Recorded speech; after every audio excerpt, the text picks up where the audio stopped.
Hijaunya lembah, hijaunya lereng pegunungan. Seri 5 Pelangi di Langit Singasari. Cerita, S. Mintarja. Audiobook, novel silat. Bab 76.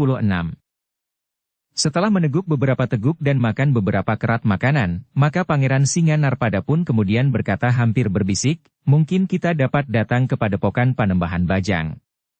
Menurut keterangan Pangeran, jalan ke Panembahan Bajang adalah jalan yang paling mudah ditelusuri. Ya, jawab Pangeran Singanarpada, demikianlah menurut Arya Rumpit. Tetapi bukankah Pangeran percaya kepada Arya Rumpit? Bertanya Mahisa Bungalan.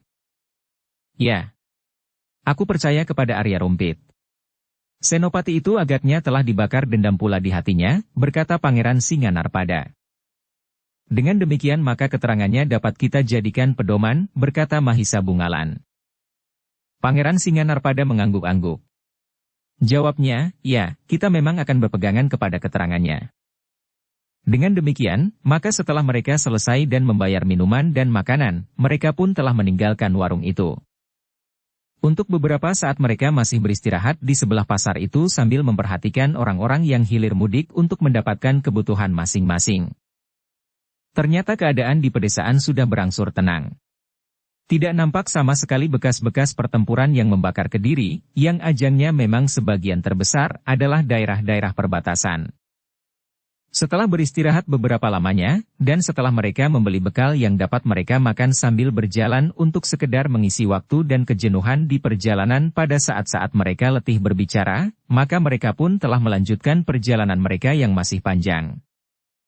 Demikianlah. Maka sebagai pengembara yang berpengalaman, maka keempat orang itu menempuh perjalanan mereka dengan rancak. Tidak ada hambatan yang terasa mengganggu. Panas matahari, debu yang mengepul, haus dan kelelahan sama sekali tidak dapat menahan perjalanan mereka. Latihan-latihan yang berat serta laku yang pernah mereka jalani pada saat-saat mereka menuntut ilmu sampai ke puncak, telah membentuk mereka menjadi orang-orang yang memiliki kelebihan dari orang lain. Namun demikian, bagaimanapun juga, mereka adalah orang-orang yang memiliki keterbatasan.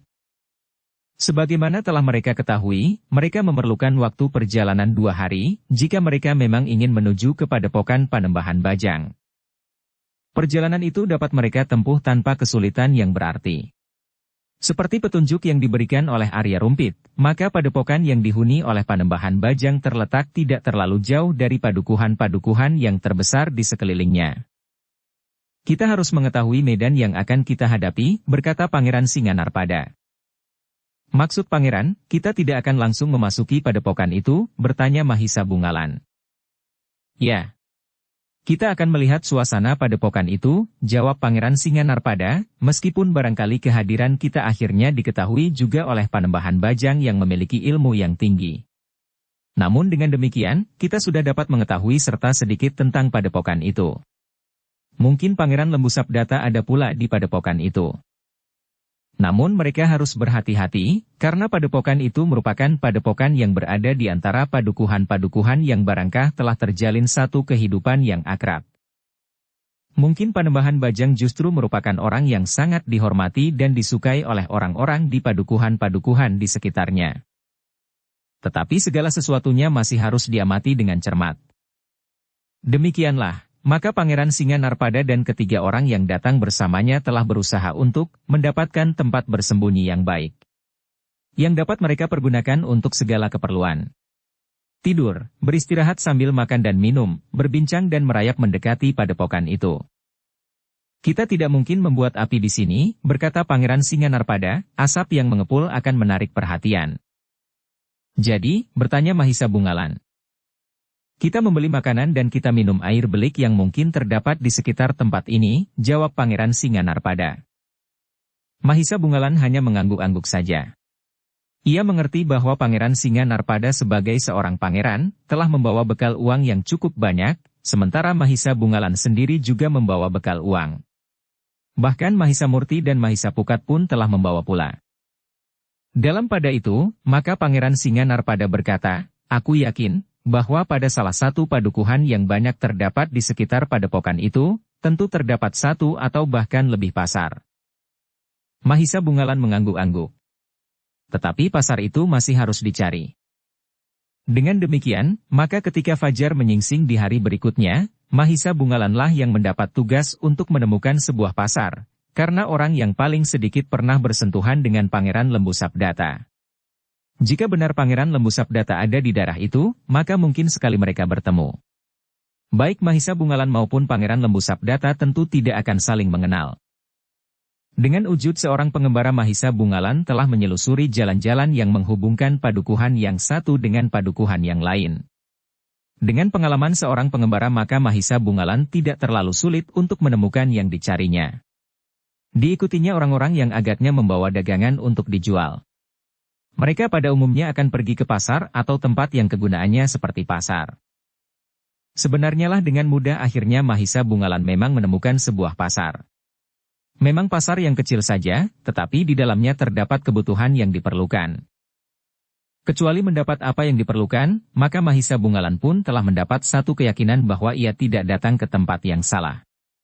Bangunan yang berada di antara padukuhan-padukuhan itu memang benar sebuah padepokan yang dihuni oleh Panembahan Bajang. Padepokan itu benar bernama Padepokan Tegal Karang. Ketika ia kembali ke tempat persembunyiannya, maka ia pun telah memberitahukan hal itu kepada Pangeran Singanarpada, bahwa mereka telah datang di tempat yang benar. Bangunan itu memang Padepokan Tegal Karang, berkata Mahisa Bungalan.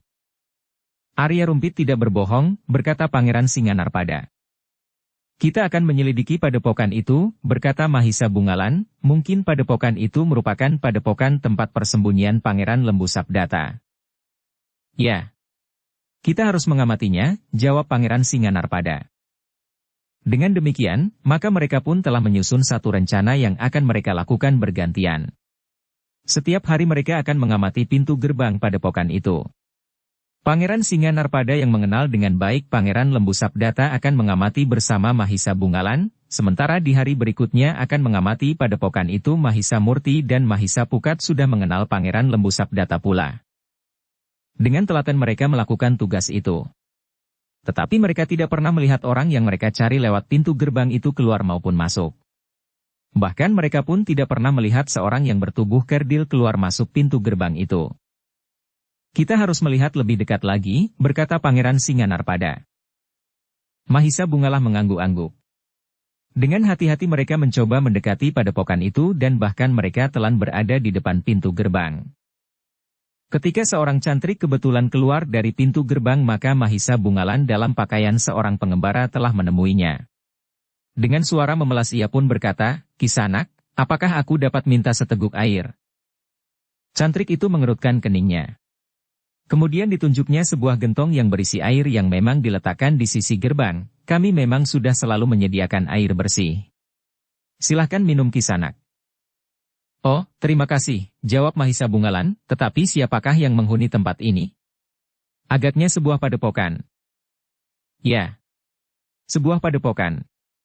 Aku adalah salah seorang cantriknya. Padepokan ini dipimpin oleh Panembahan Bajang, jawab cantrik itu. Mahisa Bungalan menarik nafas dalam-dalam. Lalu ia pun, apakah setiap orang boleh menghadap? Cantrik itu mengerutkan keningnya. Dipandangi Mahisa Bungalan dengan tajamnya. Kemudian ia pun bertanya, kau siapa Kisanak? Aku seorang pengembara, jawab Mahisa Bungalan, aku sudah lama mengembara. Sebenarnya aku ingin berhenti. Semisal burung yang terbang di udara, aku menjadi kelelahan. Aku ingin mendapat tempat untuk hinggap. Kau dapat beristirahat di padepokan ini Kisanak, jawab cantrik itu. Apakah pemimpin padepokan ini tidak akan marah? Bertanya Mahisa Bungalan. Tidak. Tentu tidak. Panembahan Bajang adalah seorang panembahan yang sangat baik. Ia suka menolong orang-orang yang mengalami kesulitan, jawab cantrik itu. Jadi aku juga diperkenankan menghadap, bertanya Mahisa Bungalan itu pula.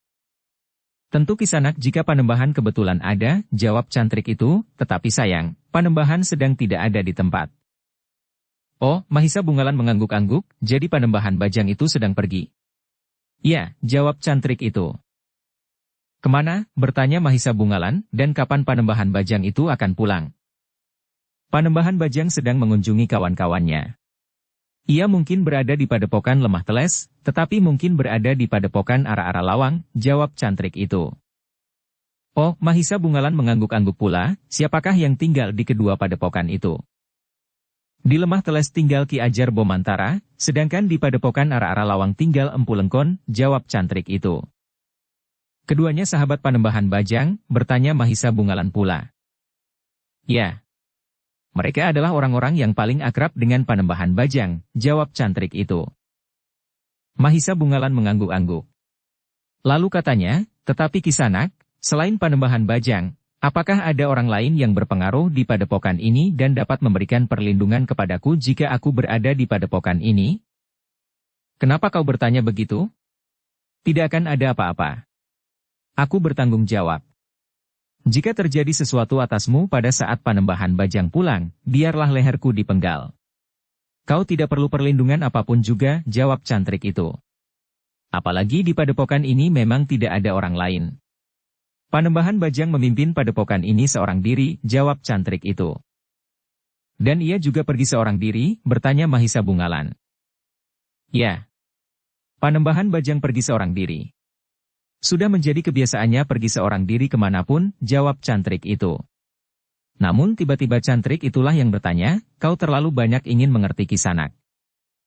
Oh, tidak, dengan serta-merta Mahisa Bungalan menjawab, aku hanya ingin berbicara. Apa saja? Baiklah. Silahkan, bukankah kau ingin minum dan kemudian ingin berteduh di padepokan kami, bertanya cantrik itu.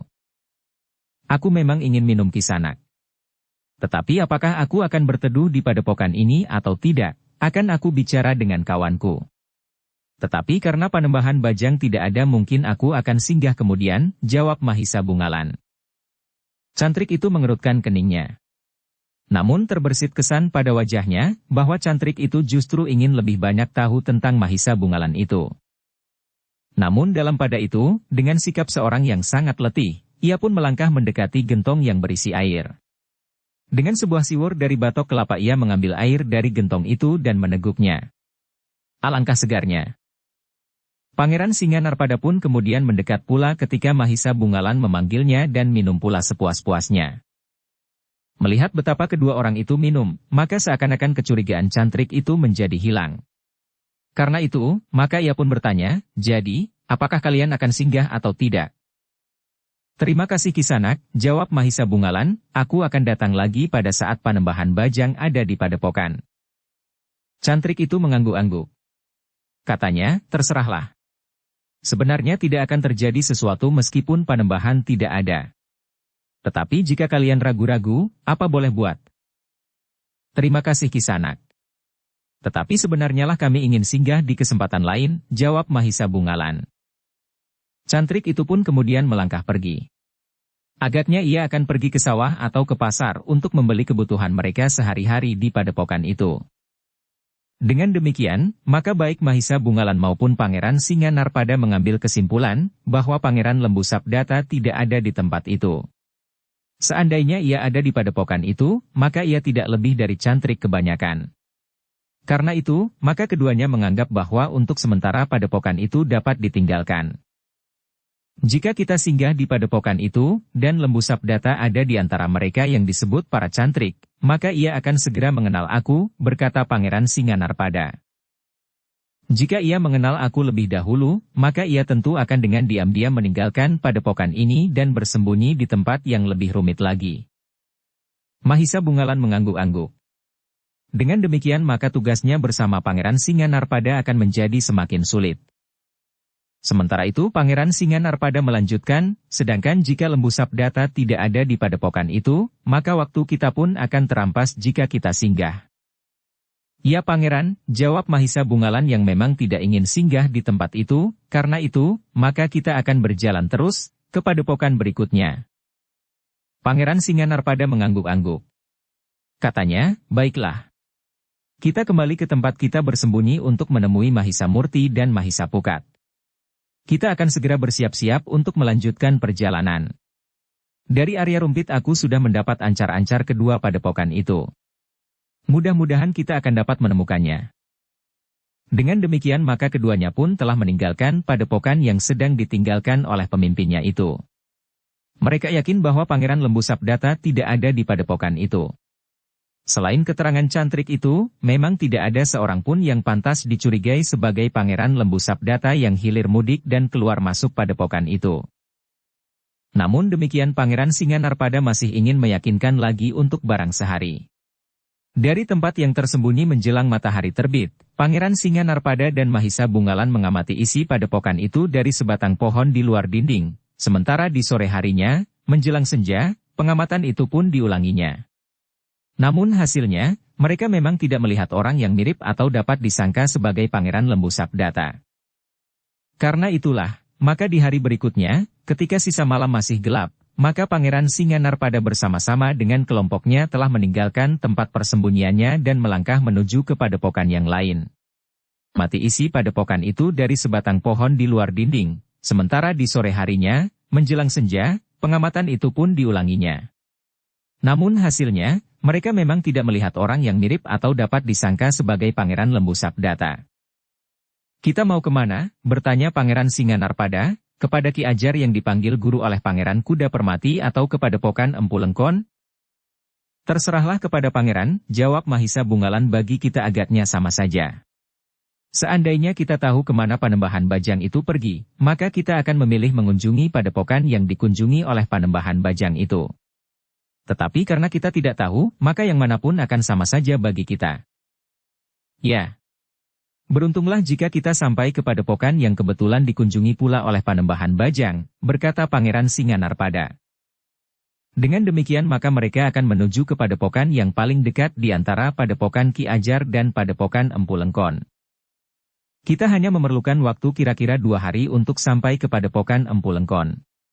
Sedangkan jika kita pergi ke padepokan Ki Ajar, kita memerlukan waktu 3 hari. Meskipun demikian masih juga tergantung apakah kita selalu berada di jalan yang benar. Jika kita salah memilih jalan, mungkin waktunya akan dapat menjadi lebih panjang, berkata Pangeran Singanarpada. Sebagaimana orang yang pernah mengembara maka mudah-mudahan kita tidak terlalu banyak mengalami kesulitan untuk mengenali jalan yang sudah diancar-ancarkan. Tetapi memang tidak mustahil bahwa kita salah memilih jalan sehingga kita akan memakan waktu yang lebih panjang, jawab Mahisa Bungalan. Namun baik Pangeran Singanarpada, Mahisa Bungalan, maupun Mahisa Murti dan Mahisa Pukat adalah orang-orang yang sudah terbiasa melakukan pengembaraan sehingga bagi mereka perjalanan yang mereka tempuh saat itu bukanlah perjalanan yang akan sampai kepada batas jalan buntu, karena mereka akan mungkin memecahkan kesulitan-kesulitan untuk sampai ke tujuan. Dengan tidak banyak kesulitan di perjalanan mereka mencari pertanda-pertanda yang pernah disebut oleh Arya Rumpit yang akan membawa mereka sampai ke padepokan Empu Lengkon. Ternyata bahwa pertanda-pertanda itu cukup meyakinkan sehingga keempat orang itu merasa bahwa mereka akan dapat sampai ke tujuan sesuai dengan waktu yang diperkirakan atau seandainya menjadi bertambah panjang, tentu tidak akan sampai menjadi 2 kali lipat.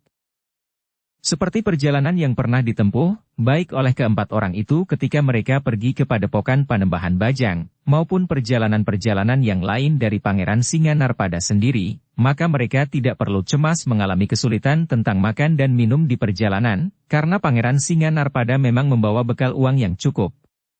Sehingga kadang-kadang justru telah menimbulkan berbagai tanggapan dari orang-orang yang bersamaan berada di dalam sebuah warung. Bahkan ada juga pemilik warung yang ragu-ragu, apakah ia akan memenuhi semua pesanan keempat orang itu. Ada pemilik warung yang berprasangka bahwa keempat orang itu akan tidak membayar pesanan mereka dan begitu saja pergi sebagaimana memang pernah terjadi bahwa sekelompok orang-orang yang tidak bertanggung jawab memesan makanan dan minuman serta menghabiskannya, namun tidak mau membayar harganya.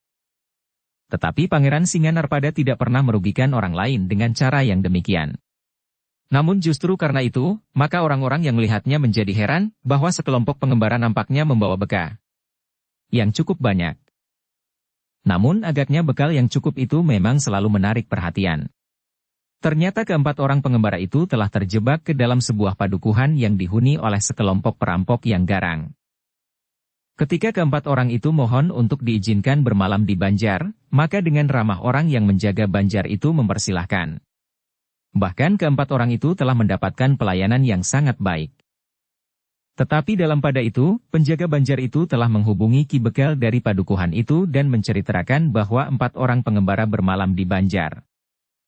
Apakah mereka membawa sesuatu yang berharga? Bertanya Ki Bekel. Aku tidak tahu Ki Bekel. Tetapi Ki Subra siang tadi bercerita tentang 4 orang pengembara yang dijumpainya di sebuah warung dan ternyata menurut pengamatannya, membawa uang yang cukup banyak, jawab penjaga Banjar itu. Hubungi Subra dan tanyakan kepadanya, apakah benar orang-orang itu yang dimaksud. Jika benar, maka malam nanti, kalian dapat bertindak, jawab Ki Bekel. Jika bukan, bertanya penjaga itu. Biarkan mereka bermalam dengan tenang dan tidur dengan nyenyak di Banjar ini. Biarlah mereka menceritakan kepada orang-orang yang mereka jumpai bahwa padukuhan kita adalah padukuhan yang sanggup memberikan tempat bagi orang yang kemalaman, memberikan minum bagi orang yang kehausan dan memberi makan kepada orang yang kelaparan, berkata Ki Bekel. Tetapi jika benar keempat orang itu memiliki bekal yang berarti bagi kita, maka keempatnya nanti malam harus dikubur di tempat yang sudah disediakan bagi mereka yang mengalami nasib buruk di padukuhan ini. Penjaga Banjar itu mengangguk-angguk. Dengan tergesa-gesa ia pun kemudian pergi ke rumah Ki Subra untuk meyakinkan apakah keempat orang itu benar orang-orang yang dimaksud. Ketika orang yang disebut Ki Subra dihubungi oleh penjaga Banjar itu, maka ia pun segera pergi ke Banjar untuk melihat apakah benar keempat orang itu adalah orang yang dilihatnya di warung dengan bekal uang yang cukup banyak. Ya, mereka, berkata Ki Subra. Menurut Ki Bekel, kita dapat bertindak malam nanti, berkata penjaga Banjar itu. Ki Subra mengangguk-angguk. Katanya, berikan isyarat kepada orang-orang padukuhan ini, bahwa malam ini kita menjebak 4 orang yang harus kita selesaikan.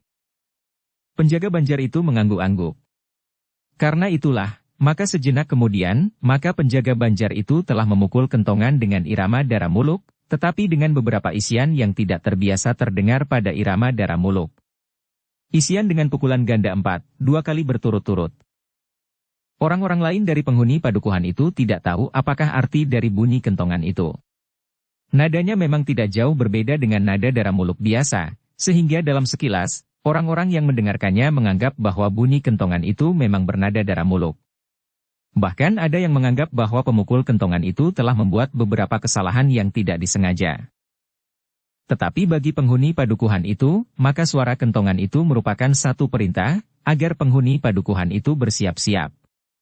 Ada 4 orang di Banjar yang akan mereka jadikan mangsa, sehingga sebidang tanah yang memang mereka sediakan di pinggir padukuhan itu akan bertambah dengan 4 orang penghuni baru di dalam selimut tanah yang merah. Tanah yang di dalamnya telah disimpan berpuluh bahkan beratus mayat orang-orang yang terjebak dan bermalam di padukuhan itu. Bahkan mereka yang lewat di siang hari pun, jika mereka dianggap membawa bekal yang cukup, akan dapat diseret masuk ke dalam lubang yang digali di tempat itu. Namun karena seisi padukuhan itu telah menceburkan diri dalam kerja yang kotor itu, maka justru rahasia mereka menjadi sangat rapat. Jika terjadi seseorang yang hilang di perjalanan maka orang tidak akan mengira bahwa orang itu telah hilang di padukuhan itu, siang maupun malam. Tetapi ternyata keempat orang yang berada di Banjar saat itu, telah tertarik dengan bunyi kentongan itu. Bahkan Mahisa Pukat telah berdesis di telinga Mahisa Murti, kau dengar irama yang aneh itu? Ya, irama Dara Muluk. Tetapi ada perbedaan dari irama yang biasa kita dengar. Mungkin padukuhan ini memang mempunyai kebiasaan yang berbeda, sahut Mahisa Murti. Namun agaknya Pangeran Singanarpada pun telah merasa tergelitik oleh bunyi kentongan itu. Pengalamannya ketika ia pergi ke Singasari telah memperingatkannya, bahwa ia harus berhati-hati. Mungkin seseorang telah melihat bekal yang aku bawa sebagaimana pernah terjadi, berkata Pangeran Singanarpada yang kemudian menceritakan apa yang pernah dialami di perjalanan ke Singasari, mungkin kita akan berhadapan dengan sekelompok orang, bahkan mungkin lebih luas lagi. Irama suara kentongan itu memang sangat menarik perhatian. Mahisa Bungalan pun mengangguk-angguk. Katanya, kita agaknya harus berhati-hati. Keramahan penjaga Banjar itu memang agak berlebihan terhadap kita, 4 orang pengembara. Mungkin di balik sikapnya itu memang terdapat maksud yang kurang baik. Mahisa Murti dan Mahisa Pukat menangkap kesan dari cerita Pangeran Singanarpada tentang orang yang menginginkan uang yang dibawanya. Memang tidak mustahil bahwa orang-orang padukuhan itu pun menghendaki uang yang dibawa oleh pangeran itu pula. Ditambah dengan bekal Mahisa Bungalan dan kedua adiknya. Bagaimanapun juga keempat orang itu menjadi berdebar-debar. Bukan karena mereka menjadi ketakutan. Tetapi jika terjadi benturan kekuatan, maka mungkin akan jatuh korban karenanya. Orang-orang padukuhan itu mungkin telah salah menilai keempat pengembara yang berada di Banjar itu. Jika keempat orang itu tersudut ke dalam keadaan yang sulit, maka sengaja atau tidak sengaja mereka akan dapat melepaskan kemampuan ilmu mereka yang gegirisi. Namun demikian mereka juga tidak menganggap bahwa isi padukuhan itu adalah orang-orang yang lemah. Memang mungkin saja ada di antara mereka yang memiliki kemampuan yang tinggi, yang memimpin kawan-kawannya melakukan pekerjaan yang kelam itu. Tetapi mereka harus menunggu. Mungkin semua yang buram itu tidak lebih dari sekedar prasangka. Sehingga dengan demikian maka mungkin tidak akan terjadi sesuatu atas mereka. Ketika kemudian malam menjadi semakin dalam, maka beberapa orang anak muda telah berada di gardu di depan Banjar. Agaknya memang sesuatu yang wajar. Anak-anak muda itu sebagaimana padukuhan yang lain, sedang mendapat giliran meronda. Bahkan semakin malam, seperti juga di padukuhan-padukuhan lain, gardu itu menjadi semakin penuh.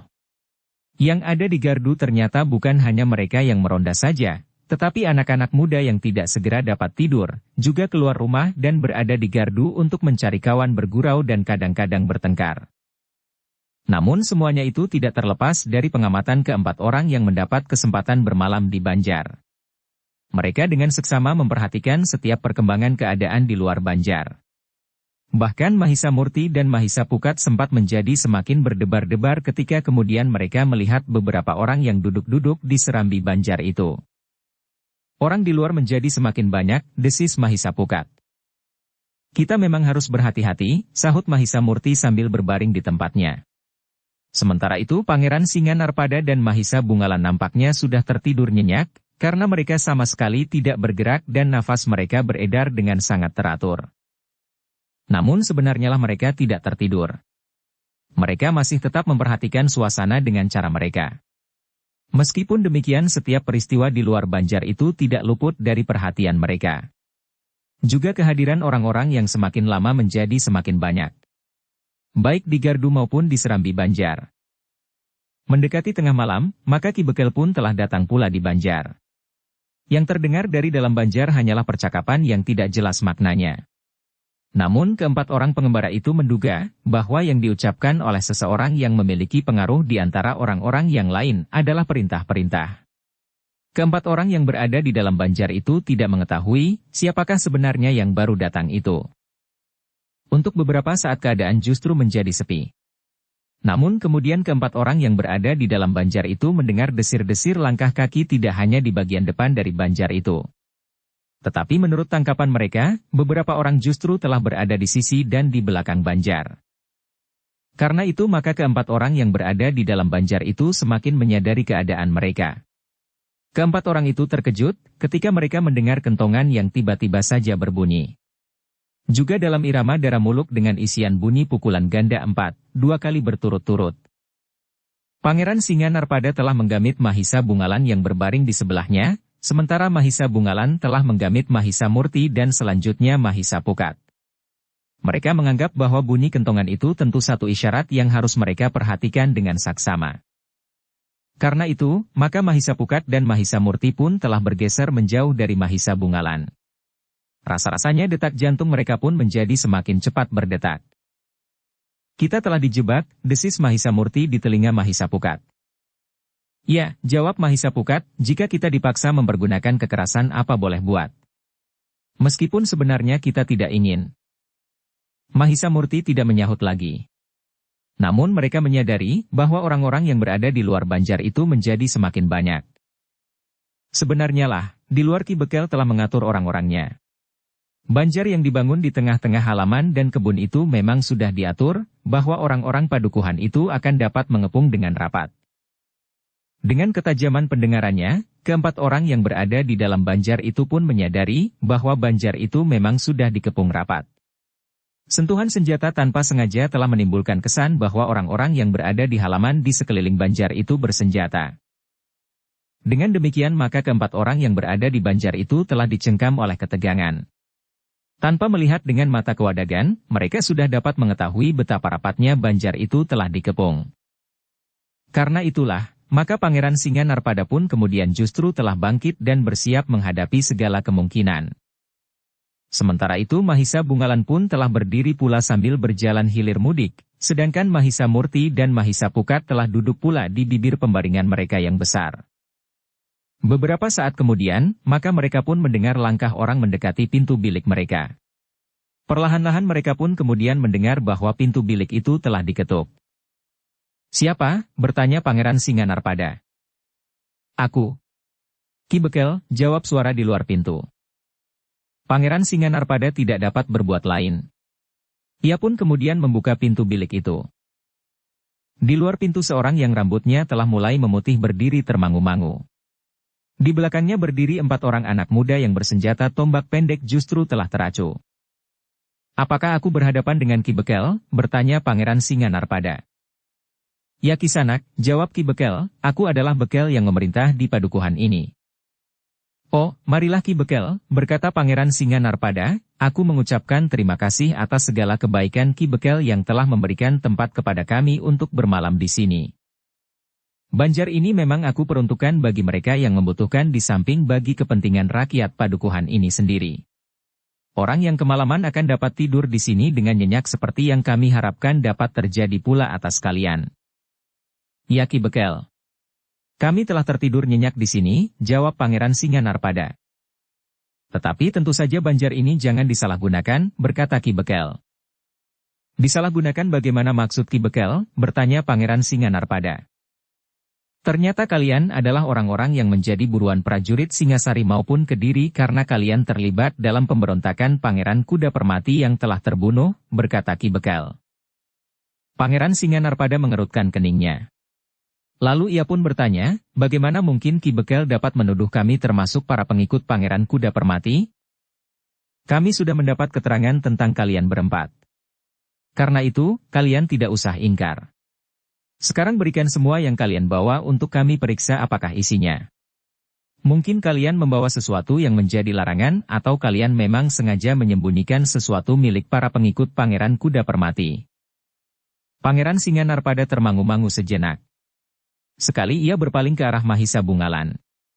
Sementara Mahisa Bungalan telah berdiri pula di sisinya sambil berkata, "Barang-barang apakah yang dimaksud dengan barang larangan Ki Bekel?" "Sudahlah, potong Ki Bekel. Kami sudah berbuat baik kepada Kisanak berempat dengan memberikan tempat untuk bermalam. Tetapi ternyata bahwa kalian bukannya orang yang pantas mendapat tempat yang baik. Sekarang berikan kampil yang kalian bawa untuk kami lihat apa isinya." Pangeran Singanarpada berpaling ke arah kampilnya yang diletakkannya di pembaringan. Kampil itu berisi beberapa lembar pakaian dan uang. Karena itu, maka Pangeran Singanarpada pun menjawab, "Ki Bekel. Kampil itu berisi bekal kami di perjalanan. Beberapa lembar pakaian dan sedikit uang. Kami tidak membawa apa-apa lagi. Berikan kampil itu. Bukan hanya sebuah, tetapi semua yang kalian bawa. Kami pun ingin melihat kantong-kantong ikat pinggang kalian dan semua yang ada pada kalian sekarang ini." Suara Ki Bekel menjadi semakin keras. Maka sadarlah Pangeran Singanarpada bahwa ia berhadapan dengan seluruh isi padukuhan. Padukuhan yang aneh, yang jarang ditemuinya. Ternyata bahwa seisi padukuhan itu telah terlibat ke dalam satu perbuatan yang tidak terpuji. Bahkan telah dipimpin oleh Ki Bekel dari padukuhan itu sendiri. Pangeran Singanarpada, Mahisa Bungalan, Mahisa Murti dan Mahisa Pukat pun akhirnya menyadari bahwa mereka tidak akan dapat berbuat lain kecuali dengan kekerasan. Karena itu, maka mereka pun telah bersiap-siap menghadapi kemungkinan yang dapat terjadi. Dalam pada itu, karena keempat orang pengembara itu tidak segera menyerahkan barang-barang mereka, maka Ki Bekel itu pun menjadi semakin keras berkata, "Cepat. Kami ingin melihat apa yang kalian bawa. Jika kalian tidak merasa bersalah dan memang bukan pengikut Pangeran Kuda Permati, maka kalian tentu tidak akan berkeberatan untuk menyerahkan barang-barang kalian sekedar kami lihat." Tetapi adalah di luar dugaan, bahwa Mahisa Pukat telah bertanya, "Ki Bekel. Apakah Ki Bekel juga mengetahui serba sedikit tentang pemberontakan Pangeran Kuda Permati? Apakah daerah ini juga tersentuh oleh gejolak pemberontakan itu?" Wajah Ki Bekel menjadi tegang. Lalu katanya, "Kami adalah kaula yang setia dari Singasari yang harus ikut menumpas semua pemberontakan yang menentang Singasari. Karena Pangeran Kuda Permati memberontak kepada Kediri untuk melepaskan Kediri dari wujud kesatuannya dengan Singasari, maka pemberontakan itu harus ditumpas. Jawaban itu memang menarik perhatian. Seolah-olah Ki Bekel memang telah berbuat sesuatu bagi kesatuan Singasari. Namun ternyata yang diajak berbicara oleh Ki Bekel itu adalah Pangeran Singanarpada. Orang yang telah dengan susah payah memadamkan pemberontakan itu sendiri. Tetapi Pangeran Singanarpada tidak akan dapat mengatakan tentang dirinya yang sebenarnya, untuk kepentingan tugasnya yang lebih besar. Demikian pula Mahisa Bungalan. Karena itu, maka Pangeran Singanarpada pun berkata, Ki Bekel, kami adalah pengembara yang tidak mempunyai sangkut paut dengan persoalan yang bergejolak antara Kediri dan Singasari. Meskipun gelombang pemberontakan itu terasa juga oleh kami dalam pengembaraan kami, tetapi bukankah pemberontakan itu sendiri sudah ditumpas sekarang ini? Karena itu, maka adalah janggal jika Ki Bekel masih juga menuduh kami, atau setidak-tidaknya menduga kami mempunyai hubungan dengan pemberontakan itu. Jangan banyak bicara, bentak Ki Bekel, berikan kampil itu kepadaku. Keputusan tentang kalian, tergantung dari hasil pemeriksaan kami atas barang-barang yang kalian bawa. Jika barang-barang yang kalian bawa tidak mencurigakan, maka kalian tidak perlu gelisah. Kalian akan kami bebaskan. Tetapi jika yang ada di dalam kampil kalian itu barang-barang terlarang, maka kalian harus mempertanggungjawabkannya. Hukuman bagi seorang pengkhianat adalah hukuman gantung di halaman Banjar, disaksikan oleh orang-orang padukuhan ini. Apakah Ki Bekel berhak menjatuhkan hukuman itu kepada seseorang dengan alasan bahwa orang itu telah terlibat ke dalam satu pemberontakan? Bertanya Mahisa Bungalan. Kenapa tidak? Jawab Ki Bekel. Apakah Ki Bekel dalam hal ini tidak melampaui kuasa aku yang membawahi padukuhan ini? Setidak-tidaknya Ki Buyut dari kabuyutan ini? Dalam keadaan seperti ini aku berhak mengatasi segala kemelut yang terjadi di padukuhanku, jawab Ki Bekel. Tetapi bukankah kami tidak berbuat apa-apa? Bukankah dengan demikian Ki Bekel tidak mempunyai alasan untuk bertindak atas kami berempat? Bertanya Mahisa Bungalan pula. Wajah Ki Bekel menjadi merah. Dari pembicaraan itu, Ki Bekel justru telah mendapat kesan lain tentang keempat orang itu. Keempatnya bukan sekedar pengembara sebagaimana para pengembara yang lain. Tetapi keempat orang itu adalah orang-orang yang memiliki bekal pengertian tentang peristiwa yang telah terjadi di atas tanah yang mereka huni itu. Namun ternyata bahwa telah tumbuh pula dugaan yang justru berlawanan dengan keadaan keempat orang itu. Yang sebenarnya, Ki Bekel yang mengetahui dari laporan salah seorang penghuni padukuhannya bahwa keempat orang pengembara itu membawa banyak uang di dalam kampilnya, telah dihinggapi dugaan bahwa bukannya pengembara, tetapi mereka adalah orang-orang yang berkelakuan jahat. Mereka adalah perampok dan penyamun. Karena itulah, maka Ki Bekel menganggap perlu untuk lebih berhati-hati menghadapi mereka. Karena biasanya para perampok dan penyamun memiliki bekal kemampuan olah kanuragan. Tetapi seisi padukuhan itu pun adalah perampok dan penyamun. Mereka sudah terbiasa membantai korban-korban mereka. Baik mereka yang bermalam di Banjar itu, ataupun mereka yang sekedar lewat di padukuhan itu. Orang-orang yang terjebak ke dalam tangan-tangan penghuni padukuhan itu, biasanya telah hilang tanpa memberikan bekas. Tetapi kuburan yang tersembunyi di pinggir padukuhan itu telah bertambah lagi dengan penghuni yang baru. Menghadapi keempat pengembara itu, Ki Bekel ternyata bersikap lebih berhati-hati. Dengan tajam ia kemudian berkata, Kisanak, sebaiknya kalian tidak usah mempersoalkan sikap kami. Kami menghendaki kalian menyerahkan barang-barang yang kalian bawa. Jangan banyak bicara lagi, karena kesabaran kami akan sampai kepada batasnya. Pangeran Singanarpada menarik nafas dalam-dalam. Ia bukan termasuk orang yang dapat bersabar menghadapi persoalan-persoalan yang demikian. Namun demikian, ia masih berusaha untuk mengekang diri. Dengan menahan perasaannya ia berkata, Ki Bekel, baiklah. Jika Ki Bekel berkeberatan kami tinggal di Banjar ini, biarlah kami meneruskan perjalanan meskipun hari belum pagi. Tidak. Kami tidak berkeberatan siapapun bermalam di Banjar ini. Tetapi serahkan barang-barang kalian untuk kami lihat, apakah ada barang-barang yang menjadi barang larangan, jawab Ki Bekel. Pangeran Singanarpada mengatupkan giginya untuk menahan gejolak perasaannya. Namun yang kemudian menjawab ternyata adalah Mahisa Pukat. Katanya, Ki Bekel, barang-barang kami adalah milik kami. Meskipun demikian, jika Ki Bekel ingin melihat, marilah, masuklah ke dalam bilik ini tanpa ada orang lain. Silahkan melihat isinya. Tetapi jangan bawa kampil kami keluar dari bilik ini. Ki Bekel memandang Mahisa Pukat dengan sorot mata yang memancarkan gejolak perasaannya. Dengan nada keras ia berkata, serahkan. Aku akan membawa barang-barang kalian ke gardu untuk melihat isinya disaksikan oleh para peronda. Tidak. Ki Bekel hanya dapat melihat isinya di sini. Di hadapan kami, para pemiliknya. Jika ada barang-barang terlarang, silahkan menunjukkan dan mungkin Ki Bekel dapat berbuat sesuatu atas penemuan barang-barang terlarang itu, jawab Mahisa Pukat. Wajah Ki Bekel menjadi semakin tegang. Agaknya keempat orang itu bukan pengembara yang dengan mudah dapat diancamnya dan menjadi ketakutan.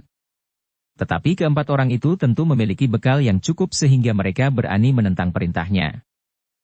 Karena itu, maka dalam kemarahannya Ki Bekel itu memberi isyarat kepada orang-orangnya untuk bersiap dan berhati-hati. Kisanak, geram Ki Bekel, kau tidak akan dapat berbuat apa-apa di sini. Di luar banjar ini telah berkumpul semua laki-laki dari padukuhan ini. Mereka datang untuk menjaga nama baik padukuhannya dari sentuhan para pemberontak. Pangeran Singanarpada ternyata juga sudah kehilangan kesabarannya sehingga katanya dengan nada yang menjadi keras, Ki Bekel. Jangan mengada-ada. Katakan saja maksudmu yang sebenarnya. Apakah kau dan seisi padukuhan ini ingin merampok kami? Wajah Ki Bekel menjadi merah membara. Ia yakin bahwa keempat pengembara itu bukan pengembara kebanyakan. Mungkin mereka pun memang perampok-perampok yang menyamar sebagai pengembara karena itu, maka katanya, dengan kekasaran sikapmu itu, aku yakin bahwa kalian memang pemberontak atau perampok-perampok yang memanfaatkan keadaan yang kalut ini untuk mencari keuntungan bagi diri sendiri. Jika demikian, maka menyerahlah. Kalian akan kami tangkap. Ki Bekel, berkata Pangeran Singanarpada, ternyata di balik keramahan orang-orangmu yang mempersilahkan kami bermalam di banjar ini tersembunyi niat yang sangat jahat. Tetapi jangan mengharap bahwa kami akan menyerahkan barang-barang kami. Kami akan mempertahankannya dengan kemampuan dan tenaga yang ada pada kami. Kalian akan melawan semua orang laki-laki di padukuhan ini, bertanya Ki Bekel. Ya, jawab Pangeran Singanarpada tegas, siapapun yang tersangkut dalam usaha perampokan ini, akan kami hancurkan. Jangan menyesal bahwa banjar ini akan menjadi karang abang. Bahkan mungkin seisi padukuhan ini akan ditelan oleh amuk api yang menyalakan kemarahan hati kami. Gila, geram Ki Bekel, kau jangan mengigau seperti itu. Kau kira bahwa kau akan dapat menakut-nakuti kami? Kaulah yang menakut-nakuti kami.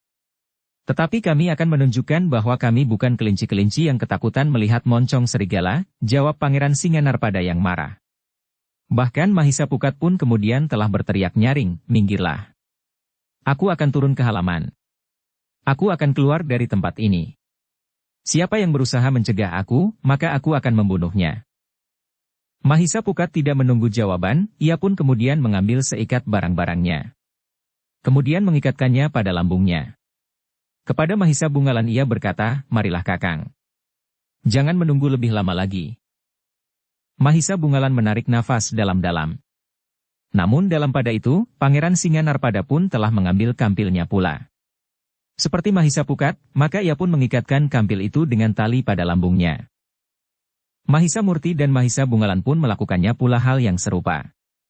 Sehingga mereka berempat kemudian telah siap untuk keluar dari banjar itu dan turun ke halaman yang dipenuhi oleh orang-orang padukuhan itu.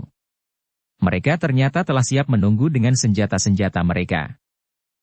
Yang justru berada di paling depan adalah Mahisa Pukat. Ketika ia melangkah maju, maka Ki Bekel pun telah melangkah surut. Kepada Mahisa Bungalan ia berkata, marilah Kakang. Jangan menunggu lebih lama lagi. 4 orang anak muda yang menyertai Ki Bekel telah mengacukan tombak mereka untuk mencegah keempat orang itu melangkah terus. Bahkan Ki Bekel pun telah menarik pula senjatanya. Sebilah keris yang besar yang diselipkannya di punggungnya. Kami akan menghabisi jiwa kalian, geram Ki Bekel. Bangkit dan bersiap menghadapi segala kemungkinan. Namun sama sekali tidak diduga bahwa Mahisa Bungalan tanpa menjawab telah mulai dengan serangannya. Terlalu cepat untuk dapat diikuti dengan mata wadak. Namun yang terjadi sangat mengejutkan Ki Bekel dan anak-anak muda yang mengawalnya. Tiba-tiba saja sebuah di antara tombak pendek itu telah beralih ke tangan Mahisa Bungalan. Bahkan kemudian dengan gerak yang tidak diketahui ujung pangkalnya, maka ketiga tombak yang lain pun telah terlepas pula. Sementara itu terdengar Mahisa Bungalan berkata, pergunakan semata untuk mengurangi kematian. Pangeran Singanarpada mengerutkan keningnya. Tetapi ia pun sadar, bahwa kedua adik Mahisa Bungalan yang baru saja menyelesaikan laku untuk mencapai ilmu puncaknya itu akan lebih berbahaya jika ia tidak memegang senjata. Jika keduanya melepaskan ilmunya dengan tangannya yang tidak memegang senjata, maka mungkin justru akan menelan korban lebih banyak dari antara orang-orang padukuhan itu yang tidak memiliki ketahanan tubuh yang memadai. Namun jika mereka menggenggam tombak, maka keadaannya akan berbeda. Keduanya akan terikat dalam permainan senjata. Jika mereka sudah merasa aman dengan perlindungan senjata itu, maka mereka tidak akan sampai ke puncak ilmu mereka yang gegirisi.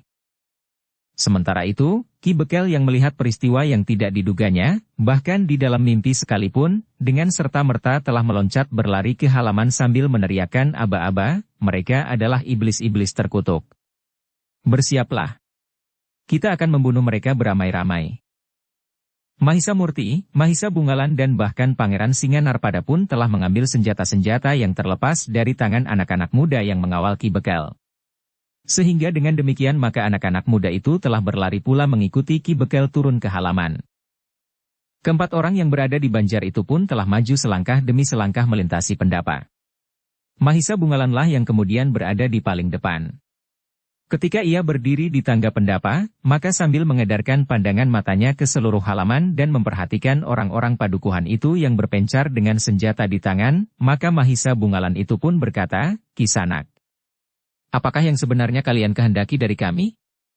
Mungkin kalian menyangka bahwa kami membawa bekal yang cukup banyak, sehingga kalian telah bersusah payah berusaha untuk merampok kami, justru dipimpin oleh Ki Bekel sendiri.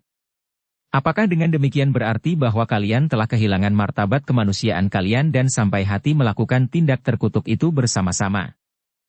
Persetan, Ki Bekelah yang menjawab, kalian adalah orang-orang yang terlibat ke dalam pemberontakan Pangeran Kuda Permati. Karena itu, maka kalian harus mati. Barang-barang yang kalian bawa akan menjadi bukti dari pengkhianatan kalian itu. Apakah yang kami bawa? Bertanya Mahisa Bungalan. Ternyata kalian berkeberatan memperlihatkan barang-barang yang kalian bawa kepada kami, teriak Ki Bekel. Bohong, Mahisa Pukat pun berteriak pula, kalian akan merampas bekal kami. Jangan banyak bicara. Kami sudah siap. Jangankan seisi padukuhan ini, seisi pakuan ini pun kami tidak akan gentar. Wajah-wajah di halaman itu menjadi tegang. Keempat orang itu nampaknya benar-benar tidak merasa gentar menghadapi laki-laki seisi padukuhan. Dengan tombak pendek yang berhasil mereka rampas, keempat orang itu nampaknya benar-benar bersiap untuk melawan. Namun dalam pada itu Ki Bekel masih berkata, masih ada kesempatan bagi kalian. Jika kalian menyerah dan menyerahkan barang-barang terlarang yang kalian bawa, maka kalian akan mendapat pengampunan. Kalian akan mengalami nasib yang lebih baik daripada nasib kalian jika kalian berusaha untuk melawan kami. Mahisa Pukat pun telah turun dari tangga pendapa diikuti oleh Mahisa Murti. Mereka telah bersiap menghadapi orang-orang yang mulai bergerak. Dengan teriakan-teriakan nyaring Ki Bekel memerintahkan orang-orangnya untuk mengepung dan menyerang keempat orang pengembara yang bermalam di banjar mereka itu. Sementara itu, dari halaman di samping pendapa itu pun beberapa orang telah menjadi semakin dekat. Bahkan dari sisi sebelah menyebelah beberapa orang telah naik pula ke pendapa dengan senjata teracu. Pangeran Singanarpada menarik nafas dalam-dalam. Ia sama sekali tidak mengira bahwa ia harus terlibat dalam perkelahian melawan orang-orang padukuhan. Tetapi ketika ia mengingat bahwa padukuhan itu adalah sarang perampok yang dapat menjebak orang-orang yang lewat di padukuhan itu, maka timbul pula niatnya untuk membuat seisi padukuhan itu jera, meskipun mungkin harus ada pula korban yang jatuh. Cukup, potong Mahisa Pukat, marilah. Siapakah yang akan mati lebih dahulu? Bukan salah kami jika separuh dan kalian akan mati, dan yang separuh lagi akan berlari terbirit-birit. Wajah-wajah di halaman menjadi semakin tegang. Namun ketika Ki Bekel meneriakkan aba-aba, maka mereka pun mulai bergerak juga mendekati tangga pendapa banjar. Dengan demikian maka Pangeran Singanarpada itu pun telah bersiap pula menghadapi segala kemungkinan. Sementara Mahisa Bungalan pun telah bergeser menjauhi Pangeran Singanarpada dan bersiap menghadapi orang-orang yang datang dari arah yang lain, yang telah mulai menaiki pendapa itu pula. Namun menurut penglihatan keempat orang pengembara itu, ada semacam keraguan-raguan yang mengekang orang-orang padukuhan itu. Agaknya sikap keempat orang yang sama sekali tidak menunjukkan kegentarannya itu justru membuat mereka menjadi ragu-ragu. Tetapi teriakan-teriakan Ki Bekel telah mendorong mereka untuk maju mendekat. Sementara itu, Ki Bekel telah mendekati dua orang kepercayaannya sambil berkata, "Apakah kau hanya akan menonton saja seperti biasanya?" "Kita akan melihat Ki Bekel," jawab salah seorang dari keduanya, "jika agaknya mereka memang memiliki kemampuan untuk membela diri, biarlah keempatnya aku selesaikan." "Tetapi kau lihat, bahwa keempat orang itu nampaknya sangat meyakinkan," berkata Ki Bekel. "Menghadapi orang-orang yang sebanyak ini memang memerlukan kemampuan yang tinggi. Jika mereka mampu, maka barulah mereka pantas untuk melawan kami berdua." "Aku kira tidak sepenginang, keempatnya akan terkapar di halaman ini," berkata salah seorang dari keduanya. "Sebaiknya kau tidak usah menunggu beberapa orang terbunuh," berkata Ki Bekel. Keduanya mengangguk-angguk. Seorang di antaranya berkata, "Baiklah.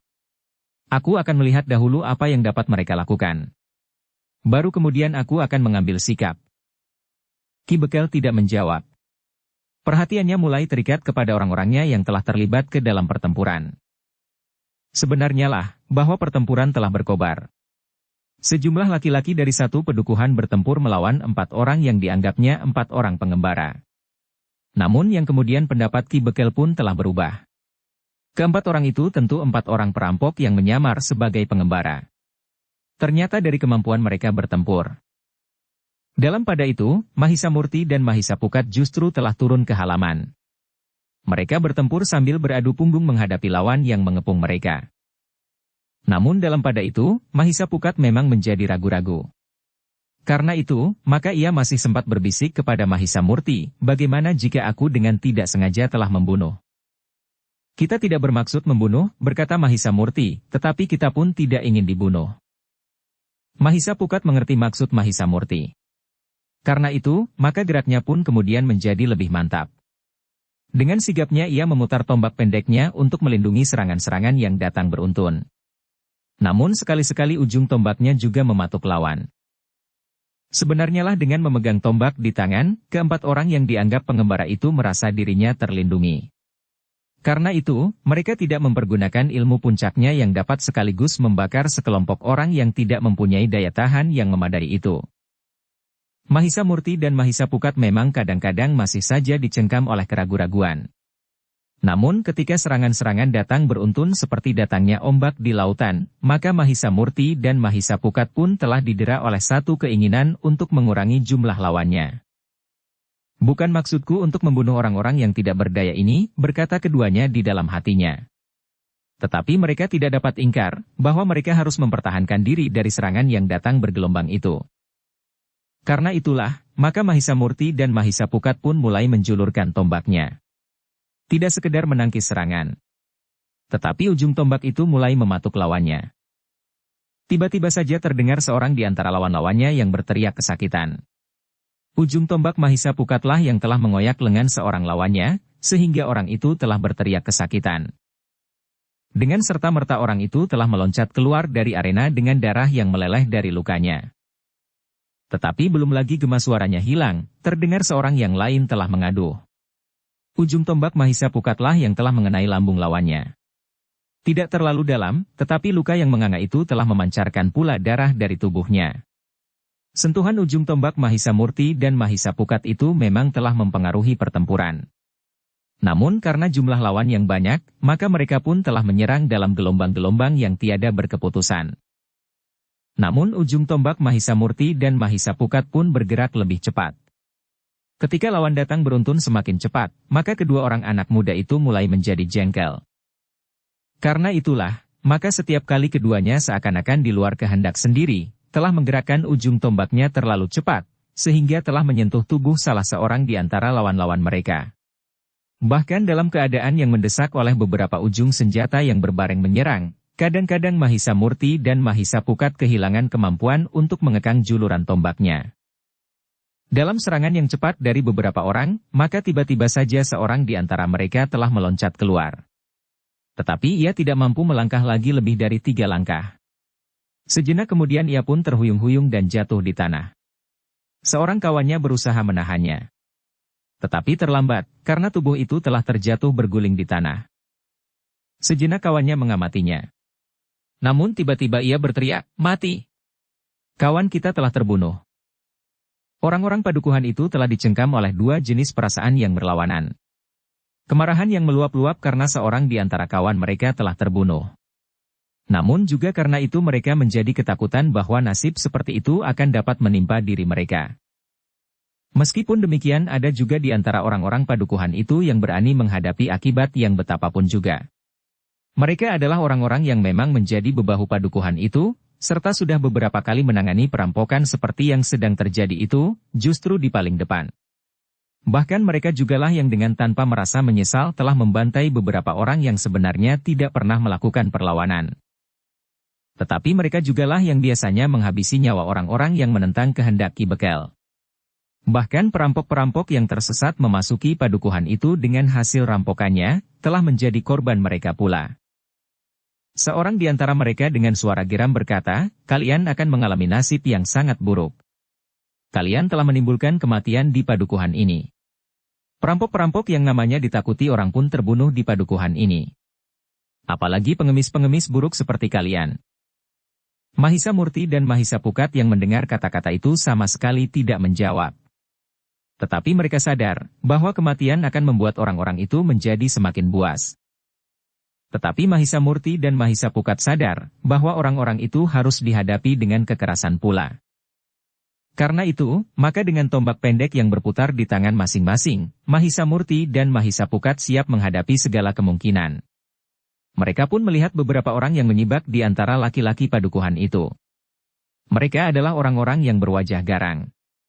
Di tangan mereka terdapat berbagai jenis senjata yang agak lain dari senjata-senjata laki-laki padukuhan itu yang lain. Seorang laki-laki berjambang dan berkumis panjang dengan sebuah bindi di tangannya mendorong seorang laki-laki kurus sambil berdesis, "Minggir sajalah daripada tanganmu dipatahkan oleh pengemis-pengemis itu." Orang bertubuh kurus itu bergeser. Sebenarnya lah hatinya sudah menjadi kecut ketika seorang kawannya terbanting mati karena luka-lukanya.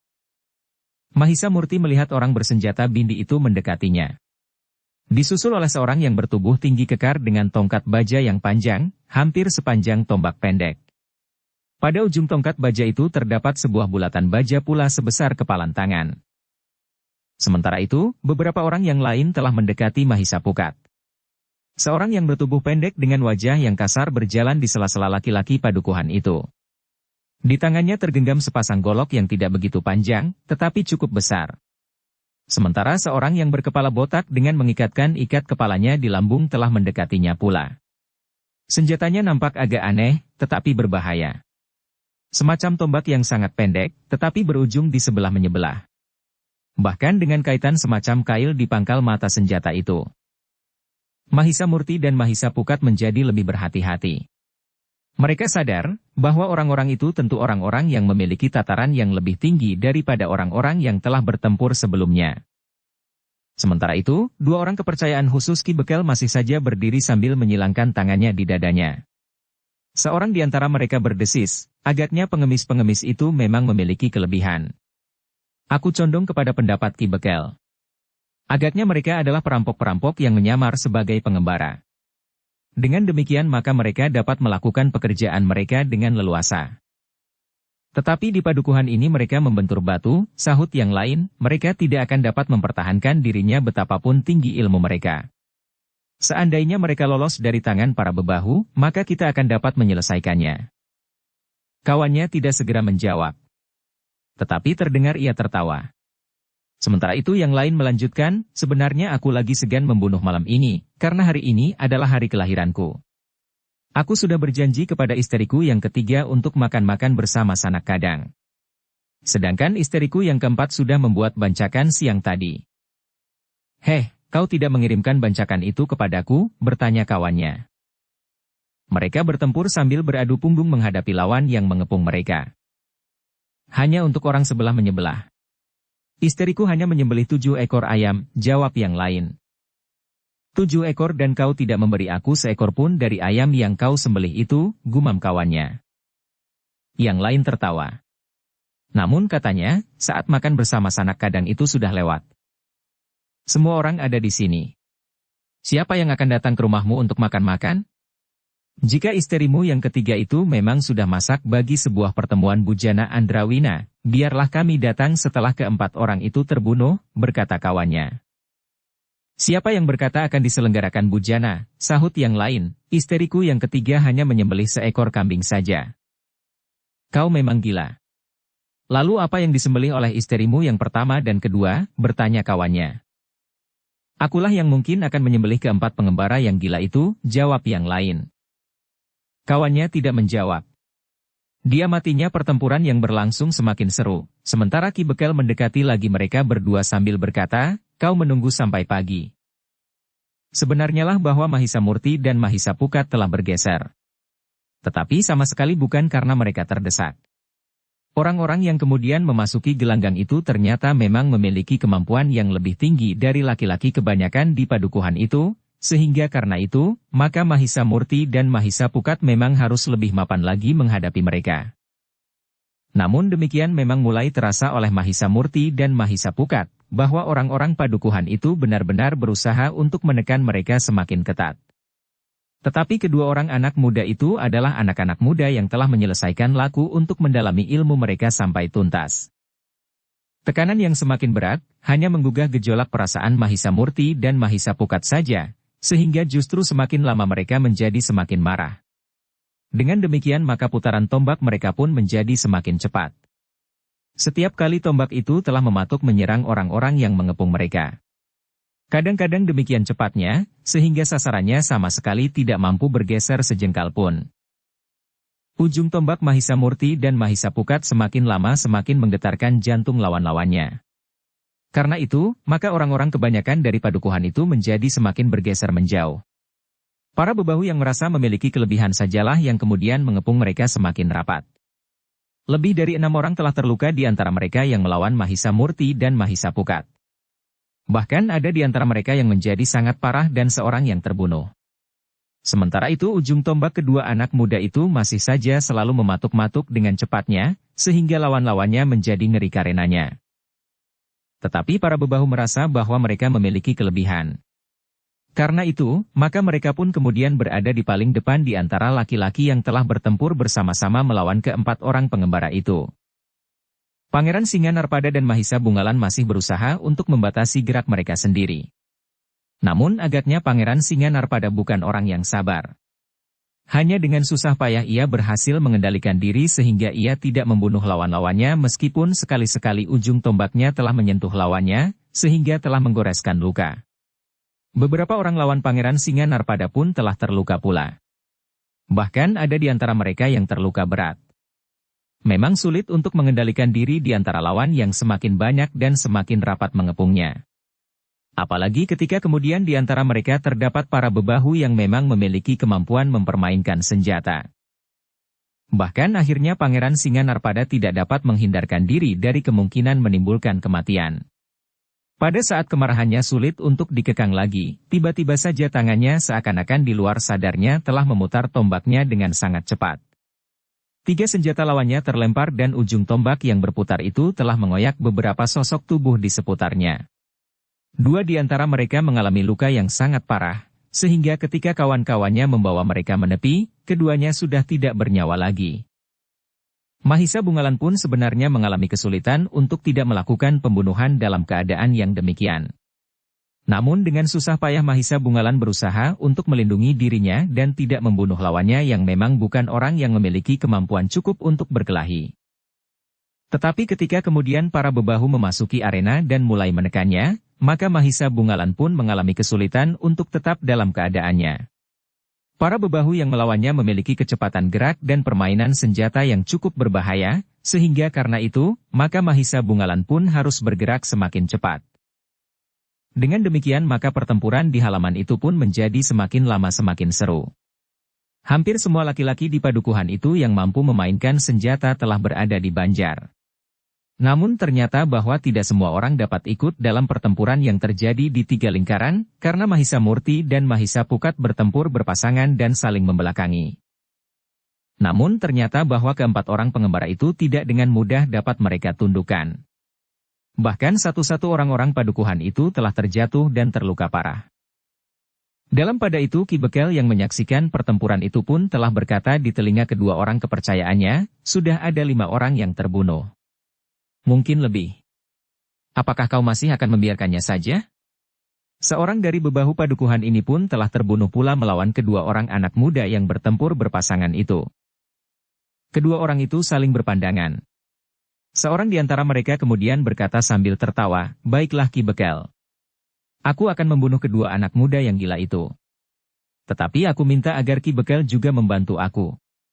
Membantu apa? Bertanya Ki Bekel, bukankah aku sudah memberikan kesempatan kepadamu untuk hidup baik di padukuhan ini dan aku pun telah memberikan tanah yang cukup luas bagi kalian. Bukan itu, jawab kepercayaannya itu, aku ingin anak si rempit itu. Setan, geram kawannya, baru saja kau katakan bahwa kau sudah beristri 4. Apa salahnya tambah seorang lagi? Bertanya orang itu, anak rempit masih terlalu kanak-kanak, berkata Ki Bekel, bukankah maksudmu rempit di ujung lorong? Mana mungkin masih kanak-kanak, jawab orang itu, umurnya sudah menjelang 13. Umurmu, bertanya kawannya. Ah, bukankah kita sebaya, sahut orang itu. Pada orang-orangnya yang telah terlibat ke dalam pertempuran. Jika demikian umurmu sudah menjelang 50 tahun, jawab kawannya. Belum. Aku baru 45, jawab orang itu. Gila, geram Ki Bekel, jika kau mampu membunuh 4 orang itu, anak rempit akan dapat kau ambil. Aku yang bertanggung jawab. Orang itu tertawa. Lalu katanya kepada kawannya, marilah, kita selesaikan kedua anak iblis itu. Kawannya menarik nafas dalam-dalam. Tetapi ia bergumam, ternyata kali ini korban akan terlalu banyak dibandingkan dengan apa yang akan kita dapatkan dari orang-orang itu. Tetapi mereka harus dibunuh. Jika mereka berempat tidak mati dan dicincang di halaman ini, maka akibat dari peristiwa ini akan membuat hati seisi padukuhan ini menjadi kecil menghadapi peristiwa yang serupa di masa depan. Kedua orang itu tertawa. Tetapi mereka pun sependapat dengan Ki Bekel. Keempat orang itu memang harus dibunuh. Dengan demikian maka kebanggaan orang-orang padukuhan itu atas pekerjaan yang selama ini mereka lakukan tidak akan pudar. Sejenak kemudian maka kedua orang itu pun mulai bergerak. Seorang di antara mereka pun berkata, kita selesaikan kedua orang anak muda yang memiliki kemampuan iblis itu. Agaknya mereka memang sudah membunuh beberapa orang lagi, atau setidak-tidaknya melukai mereka. Marilah, sahut kawannya, sesudah kita membunuh mereka berdua maka 2 orang yang lain akan segera dapat kita selesaikan pula. Namun dalam pada itu, Mahisa Murti dan Mahisa Pukat masih berkesempatan bertempur melawan para bebahu. Pada saat-saat yang gawat, Mahisa Murti dan Mahisa Pukat memang sulit untuk menjaga diri, agar ujung tombaknya tidak melukai atau bahkan membunuh lawan-lawannya. Bahkan beberapa saat kemudian, Mahisa Murti dan Mahisa Pukat telah dipengaruhi oleh pertempuran dalam jumlah yang tidak seimbang itu. Meskipun ujung senjatanya beberapa kali menggores lawan, tetapi ternyata kepungan itu masih saja tetap pepat dengan senjata teracu. Keadaan itu ternyata mempengaruhi gejolak perasaan kedua orang anak muda itu. Rasa-rasanya mereka menjadi jemu menghadapi keadaan yang demikian itu. Ada dorongan di dalam hati mereka, bahwa pertempuran yang demikian itu harus segera diakhiri. Karena itu, meskipun tidak saling bersepakat, keduanya telah digelitik untuk mempergunakan ilmu pamungkas mereka. Dengan demikian, maka perkelahian yang menjemukan itu akan segera dapat diakhiri. Namun sebelum mereka sampai pada langkah yang demikian, tiba-tiba saja 2 orang telah menyibak orang-orang yang mengepung Mahisa Murti dan Mahisa Pukat. Seorang telah menuju ke arah Mahisa Murti sedang yang lain melangkah ke arah Mahisa Pukat. Orang-orang padukuhan itu pun segera menyibak. Kedua orang itu sudah dikenal dengan baik oleh seisi padukuhan karena keduanya memang orang yang memiliki ilmu tidak terlawan di padukuhan itu. Keduanya adalah kepercayaan Ki Bekel dan keduanya adalah orang-orang yang akan mampu menyelesaikan segala pekerjaan yang sulit bagi orang-orang padukuhan yang lain. Namun agaknya kedua orang itu memiliki kesombongan pula. Ketika keduanya sudah berdiri di hadapan Mahisa Murti dan Mahisa Pukat, maka salah seorang di antara mereka berteriak, hentikan pertempuran ini. Orang-orang padukuhan itu ternyata telah mengerti maksud keduanya. Karena itu, maka mereka pun telah menghentikan pertempuran dan bergeser surut. Tetapi jangan urai kepungan ini, agar mereka tidak dapat melarikan diri, berkata orang yang lain. Mahisa Murti dan Mahisa Pukat termangu-mangu. Pertempuran itu pun telah berhenti dengan sendirinya karena lawan-lawan kedua anak muda itu telah bergeser surut. Agaknya mereka memang lebih senang berbuat demikian setelah beberapa orang kawan mereka terbunuh di medan. Kedua orang itu pun kemudian masing-masing telah menghadapi Mahisa Murti dan Mahisa Pukat. Dengan suara lantang seorang di antara mereka berkata, agaknya aku memang terlambat. Kalian telah berhasil membunuh beberapa orang kawan kami. Karena itu, maka tidak ada hukuman lain yang pantas bagi kalian kecuali hukuman picis di halaman banjar ini. Mahisa Murti dan Mahisa Pukat sama sekali tidak menjawab. Tetapi mereka pun menyadari bahwa kedua orang ini adalah orang-orang dalam tataran puncak bagi orang-orang padukuhan itu. Karena itu, maka mereka pun harus sangat berhati-hati. Mungkin keduanya memang memiliki bekal yang cukup untuk memasuki arena tanpa seorang kawan pun bagi masing-masing. Namun sementara itu, Pangeran Singa Narpada dan Mahisa Bungalan telah terpaksa membunuh pula. Tidak ada cara yang dapat mereka lakukan untuk menghindari pembunuhan dalam pertempuran seperti itu. Meskipun demikian, dalam kesibukan itu keduanya juga mendengar suara seseorang yang berdiri menghadapi Mahisa Marti atau Mahisa Pukat. Seolah-olah mereka benar-benar seorang yang akan dapat menyelesaikan persoalan yang sudah berkembang menjadi benturan kekerasan itu. Tetapi keduanya tidak sempat memperhatikan keadaan Mahisa Murti dan Mahisa Pukat dengan baik, karena mereka harus melayani sekelompok orang bersenjata. Bahkan di antara mereka terdapat beberapa orang bebahu padukuhan itu. Namun keduanya mengerti bahwa Mahisa Murti dan Mahisa Pukat akan menghadapi orang-orang dalam jumlah yang terbatas. Bahkan mereka akan berhadapan seorang melawan seorang. Sementara itu, Mahisa Murti dan Mahisa Pukat memang sudah berhadapan seorang dengan seorang. Bahkan dengan lantang orang yang berdiri di hadapan Mahisa Murti berkata, aku akan menangkapmu hidup-hidup, agar kami, orang-orang padukuhan ini dapat menjatuhkan hukuman atasmu. Bukan hanya kau sendiri, tetapi juga ketiga orang kawanmu itu. Mahisa Murti tidak menjawab. Tetapi ia sudah siap dengan tombak pendeknya untuk menghadapi lawannya yang baru itu. Sejenak kemudian orang itu pun telah menarik sebilah pedang yang panjang. Namun kemudian tangan kirinya juga menarik sebuah pedang pendek yang ternyata dipergunakannya sebagai perisai. Mahisa Murti mengerutkan keningnya. Orang itu ingin menangkapnya hidup-hidup. Tetapi ia justru menggenggam sepasang senjata. Namun Mahisa Murti tidak bertanya apapun juga. Ujung tombaknya sajalah yang bergetar siap untuk mematuk lawan. Tetapi lawannya masih juga berbicara, jika kau meletakkan tombakmu, maka kami akan dengan cepat membunuhmu. Tetapi jika tidak, maka sekali lagi aku peringatkan, bahwa kau harus menjalani hukuman picis. Mahisa Murti termangu-mangu sejenak. Tetapi ia masih tetap berdiam diri. Sementara itu, lawannya telah mulai menggerakkan ujung pedangnya. Sekali-kali berputar, namun tiba-tiba dengan loncatan panjang ujung pedang itu telah mematuk dadanya. Namun Mahisa Murti sempat bergeser surut. Ujung pedang itu sama sekali tidak menyentuh. Ketika lawannya memburu dengan loncatan panjang, maka Mahisa Murti bergerak menyamping. Namun ia sempat memberikan isyarat kepada Mahisa Pukat yang membelakanginya.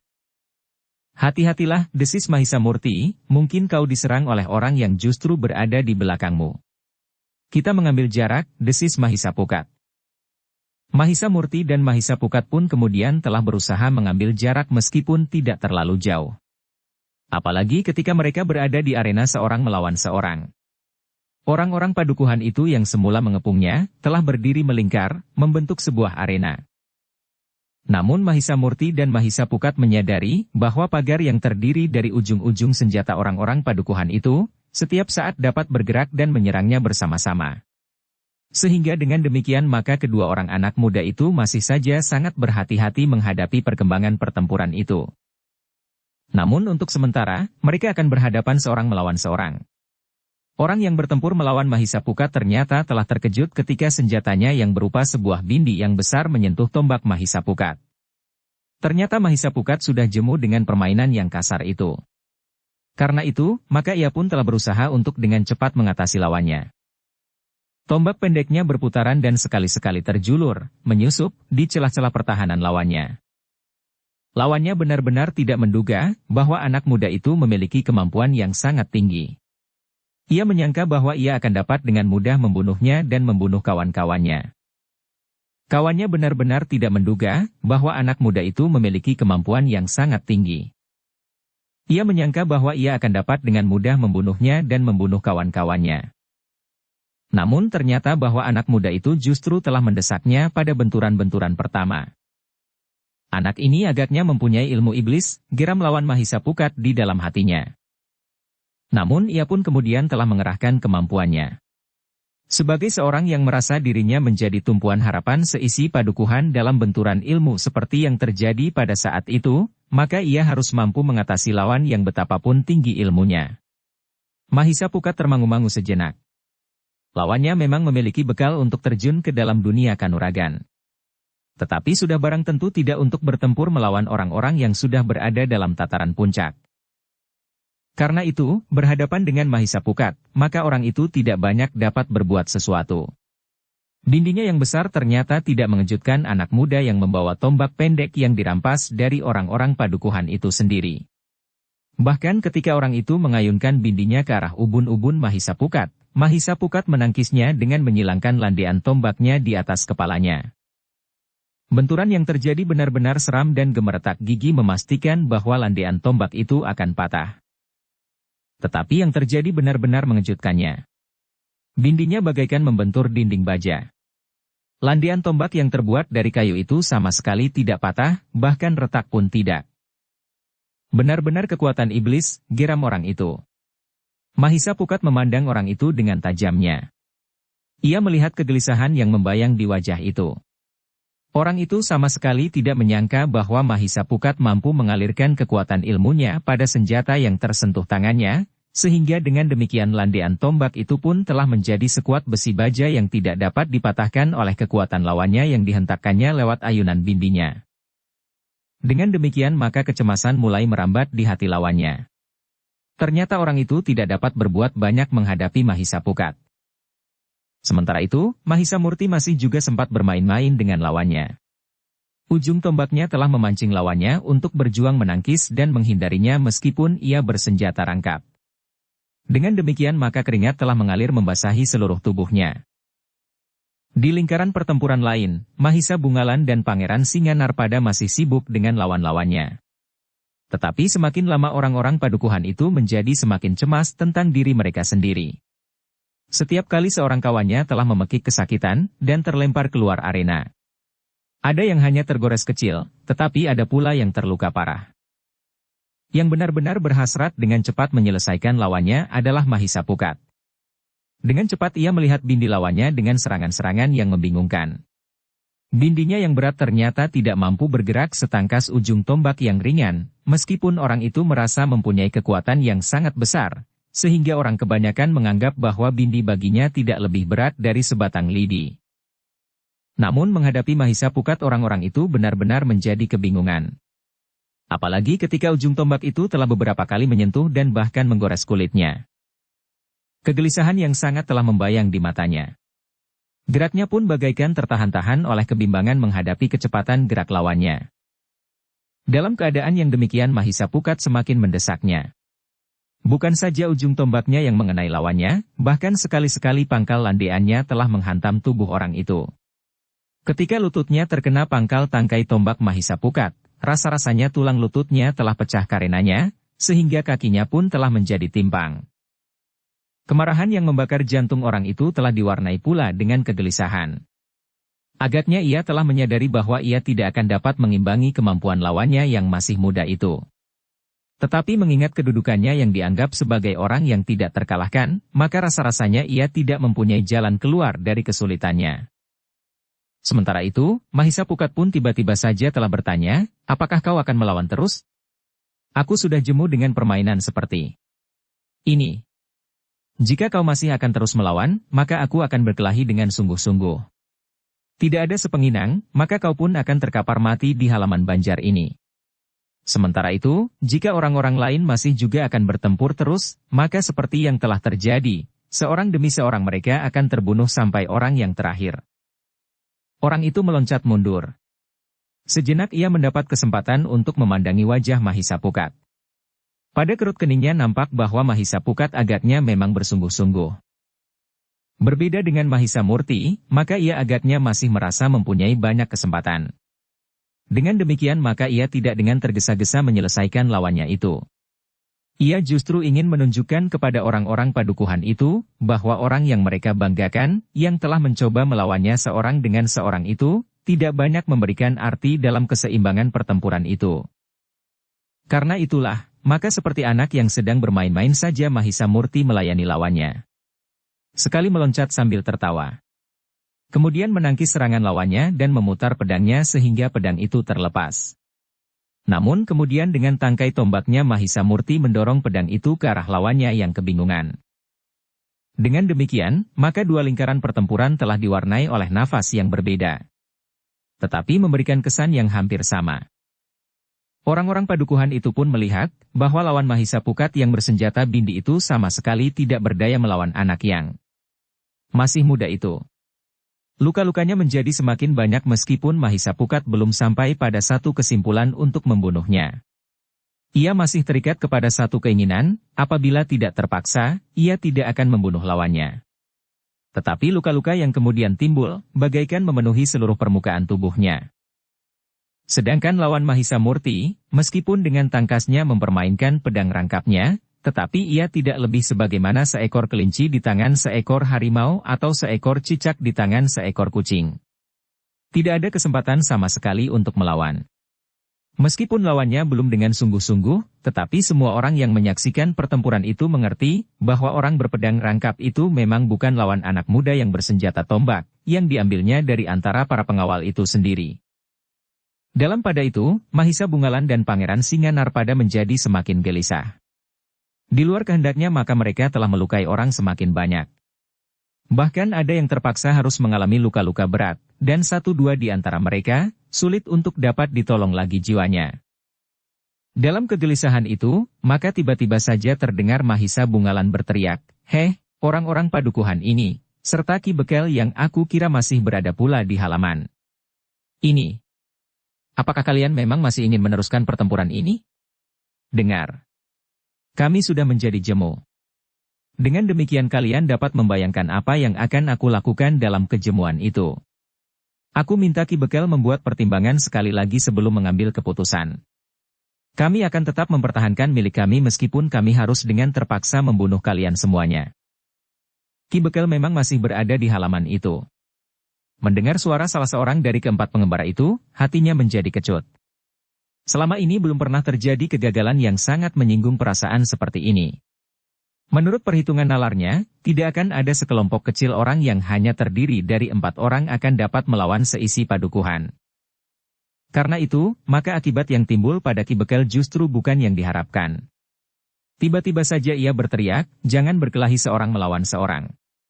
Selesaikan tugas kalian dengan cepat bersama semua orang padukuhan ini." Perintah itu memang menggerakkan setiap laki-laki yang ada di halaman Banjar. Namun mereka pun dibayangi pula oleh keraguan-raguan. Ternyata mereka tidak dapat ingkar menyaksikan kenyataan tentang kawan-kawan mereka yang terluka dan terbunuh. Mahisa Pukat yang mendengar perintah Ki Bekel itu menjadi semakin marah.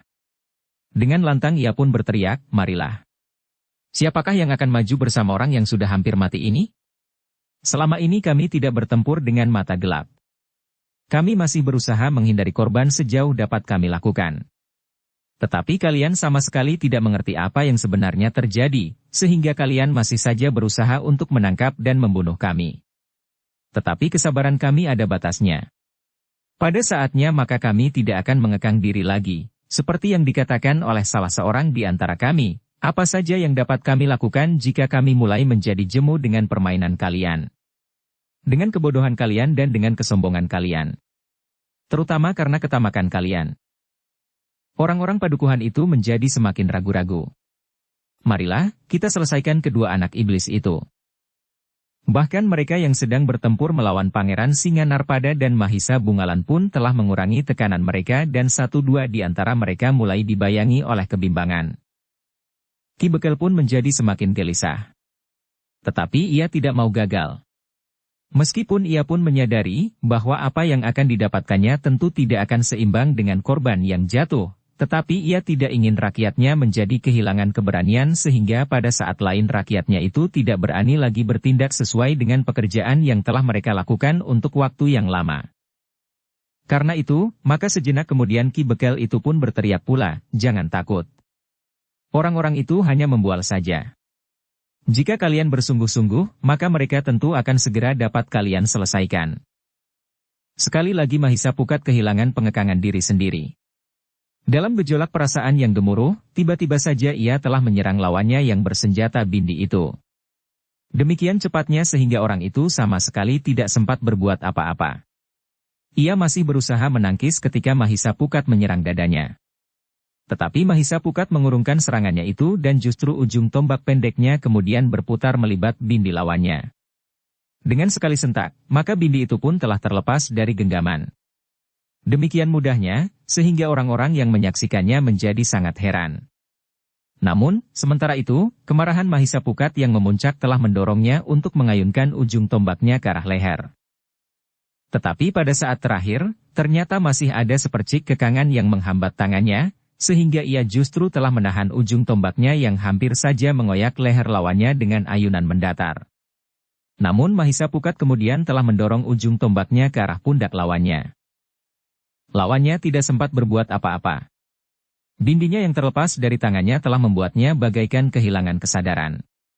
Ujung tombak yang terayun mendatar ke arah lehernya membuatnya justru memejamkan matanya. Tetapi ujung tombak itu tidak mengoyak lehernya dan memotong kerongkongan dan jalan pernafasannya, tetapi yang kemudian disengat oleh perasaan sakit adalah justru pundaknya. Orang itu terdorong surut. Ketika ia membuka matanya, maka dilihatnya Mahisa Pukat berdiri dekat di hadapannya. Belum sempat ia berbuat sesuatu, maka dengan tangan kirinya Mahisa Pukat telah menghantam keningnya. Orang itu terhuyung-huyung. Namun malang baginya, bahwa ketika ia tidak mampu lagi mempertahankan keseimbangannya, maka ia pun telah terjatuh. Kepalanya menimpa bindinya yang terjatuh dari tangannya. Mata orang itu menjadi berkunang-kunang. Ia tidak sempat berbuat sesuatu.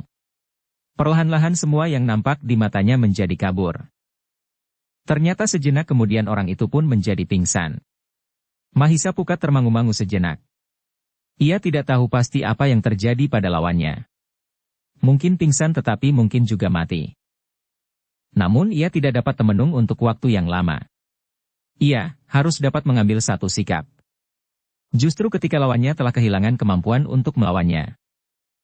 Karena itu, maka sambil mengangkat tombaknya yang ujungnya berlumuran darah, Mahisa Pukat berkata keras-keras, "Lihat. Inikah orang kebanggaanmu yang telah dengan sombong menantang aku berkelahi seorang melawan seorang? Ia bagiku tidak lebih dari seorang kanak-kanak yang merengek minta permainan. Namun aku tidak akan berbelas kasihan kepadanya dan kepada siapapun juga yang telah berusaha merampok dan membunuh kami berempat. Mungkin ketiga orang kawanku masih sempat bersabar. Tetapi aku tidak. Aku akan membunuh sebanyak-banyaknya." Wajah orang-orang padukuhan itu menjadi tegang. Sementara itu lawan Mahisa Murti telah kehilangan senjatanya lagi yang terlepas dari tangannya. Tetapi Mahisa Murti tidak lagi mendorong pedang itu dengan tangkai tombaknya kepada lawannya itu lagi. Bahkan daun pedang itu telah diinjaknya dengan kakinya. Orang-orang padukuhan itu termangu-mangu. Bahkan mereka yang sedang bertempur melawan Mahisa Bungalan dan Pangeran Singanarpada pun telah semakin dicengkam oleh kebimbangan. Beberapa orang di antara mereka telah tidak lagi berani menyerang. Bahkan bergeser selangkah surut. Orang-orang padukuhan itu pun menjadi semakin menyadari kenyataan yang mereka hadapi. 4 orang itu ternyata bukannya orang-orang sebagaimana pernah mereka bantai di padukuhan itu dan mayatnya mereka kubur di pinggir padukuhan. Tetapi mereka justru harus bersiap-siap untuk mengubur kawan-kawan mereka sendiri yang terbunuh dalam pertempuran itu, apalagi ketika 2 orang kebanggaan mereka sama sekali sudah tidak berdaya. Seorang di antaranya sudah terbaring diam, yang seorang lagi kehilangan senjata rangkapnya dengan cara yang sangat menyakitkan hati. Seolah-olah orang yang dianggap tidak terkalahkan itu tidak lebih dari seorang yang pantas dipermainkan dalam benturan kanuragan. Ki Bekel pun melihat keadaan yang tidak diduganya sama sekali itu. Dua orang kepercayaannya yang sanggup membunuh keempat orang itu ternyata tidak berdaya menghadapi anak-anak yang masih sangat muda dibandingkan dengan dua orang yang lain. Dalam pada itu, Mahisa Pukat telah berkata lantang, "Kisanak dari padukuhan ini. Masih ada kesempatan. Jika kalian meletakkan senjata kalian, maka kami akan mengakhiri pembunuhan yang dapat kami lakukan sekehendak kami. Siapa yang masih memegang senjata akan kami anggap sebagai musuh yang harus dibinasakan. Tetapi siapa yang melepaskan senjatanya, akan kami anggap telah menghentikan permusuhan sehingga kami akan memperlakukan mereka dengan baik." Halaman Banjar itu menjadi tegang. Setiap orang berada dalam kebimbangan. Apakah mereka akan meletakkan senjata mereka atau tidak? Ternyata Mahisa Pukat menjadi tidak sabar. Dengan suara yang bergetar ia berteriak, "Aku akan menghitung sampai 10. Siapa yang tidak meletakkan senjatanya akan kami binasakan dengan tanpa ampun." Tidak akan ada kesempatan lagi setelah hitungan ke-10 itu. Wajah-wajah di halaman itu pun menjadi semakin tegang. Ternyata Pangeran Singanarpada pun mengulangi seruan Mahisa Pukat. "Kami tidak sekedar bermain-main. Kami bersungguh-sungguh dan orang yang akan mati terbunuh kemudian pun sungguh-sungguh mati dan tidak akan dapat hidup kembali. Kami sudah jemu dengan permainan ini dan kami pun menjadi jemu melihat sikap kalian." Penegasan Pangeran Singanarpada ternyata telah mempercepat keputusan yang harus diambil oleh orang-orang padukuhan itu, sementara Mahisa Pukat mulai menghitung. 1, 2, 3. Setiap bilangan yang disebutkan membuat debar jantung orang-orang padukuhan itu semakin cepat. Mereka benar-benar harus mengambil keputusan sebelum bilangan ke-10. Dan keputusan itu memang tidak dapat lain jika mereka masih menghendaki untuk tetap hidup. Ki Bekel lah yang paling tegang di antara orang-orang padukuhan itu. Setiap bilangan yang didengarnya, rasa-rasanya ujung-ujung senjata yang menusuk jantungnya. Namun memang tidak dapat lain dari yang harus terjadi. Ketika Mahisa Pukat mengucapkan bilangan ke-10, maka semua orang yang berada di halaman Banjar itu telah melepaskan senjatanya. "Jangan bodoh," teriak Ki Bekel. "Bunuh mereka. Lontarkan semua senjata ke arah mereka, maka mereka tentu tidak akan dapat menghindar dan menangkis. 1 atau 2 di antara senjata kalian tentu akan mengenainya." Tetapi tidak seorang pun yang mendengarkannya. Mereka lebih takut kepada kenyataan bahwa mereka tidak akan dapat melawan keempat orang itu daripada teriakan-teriakan Ki Bekel yang tidak berbuat apa-apa. Ki Bekel yang merasa bahwa suaranya tidak lagi dapat mempengaruhi orang-orangnya, menjadi kehilangan akal. Ia sadar bahwa keempat orang itu tentu akan meletakkan pertanggungan jawab atas peristiwa yang terjadi itu di atas pundaknya. Karena itu, maka tidak ada jalan lain bagi Ki Bekel selain melarikan diri. Demikianlah, ketika Ki Bekel sudah tidak melihat harapan apapun lagi, tiba-tiba saja ia pun telah meloncat berlari ke pintu gerbang. Namun tiba-tiba saja langkahnya terhenti. Ki Bekel terkejut bukan kepalang.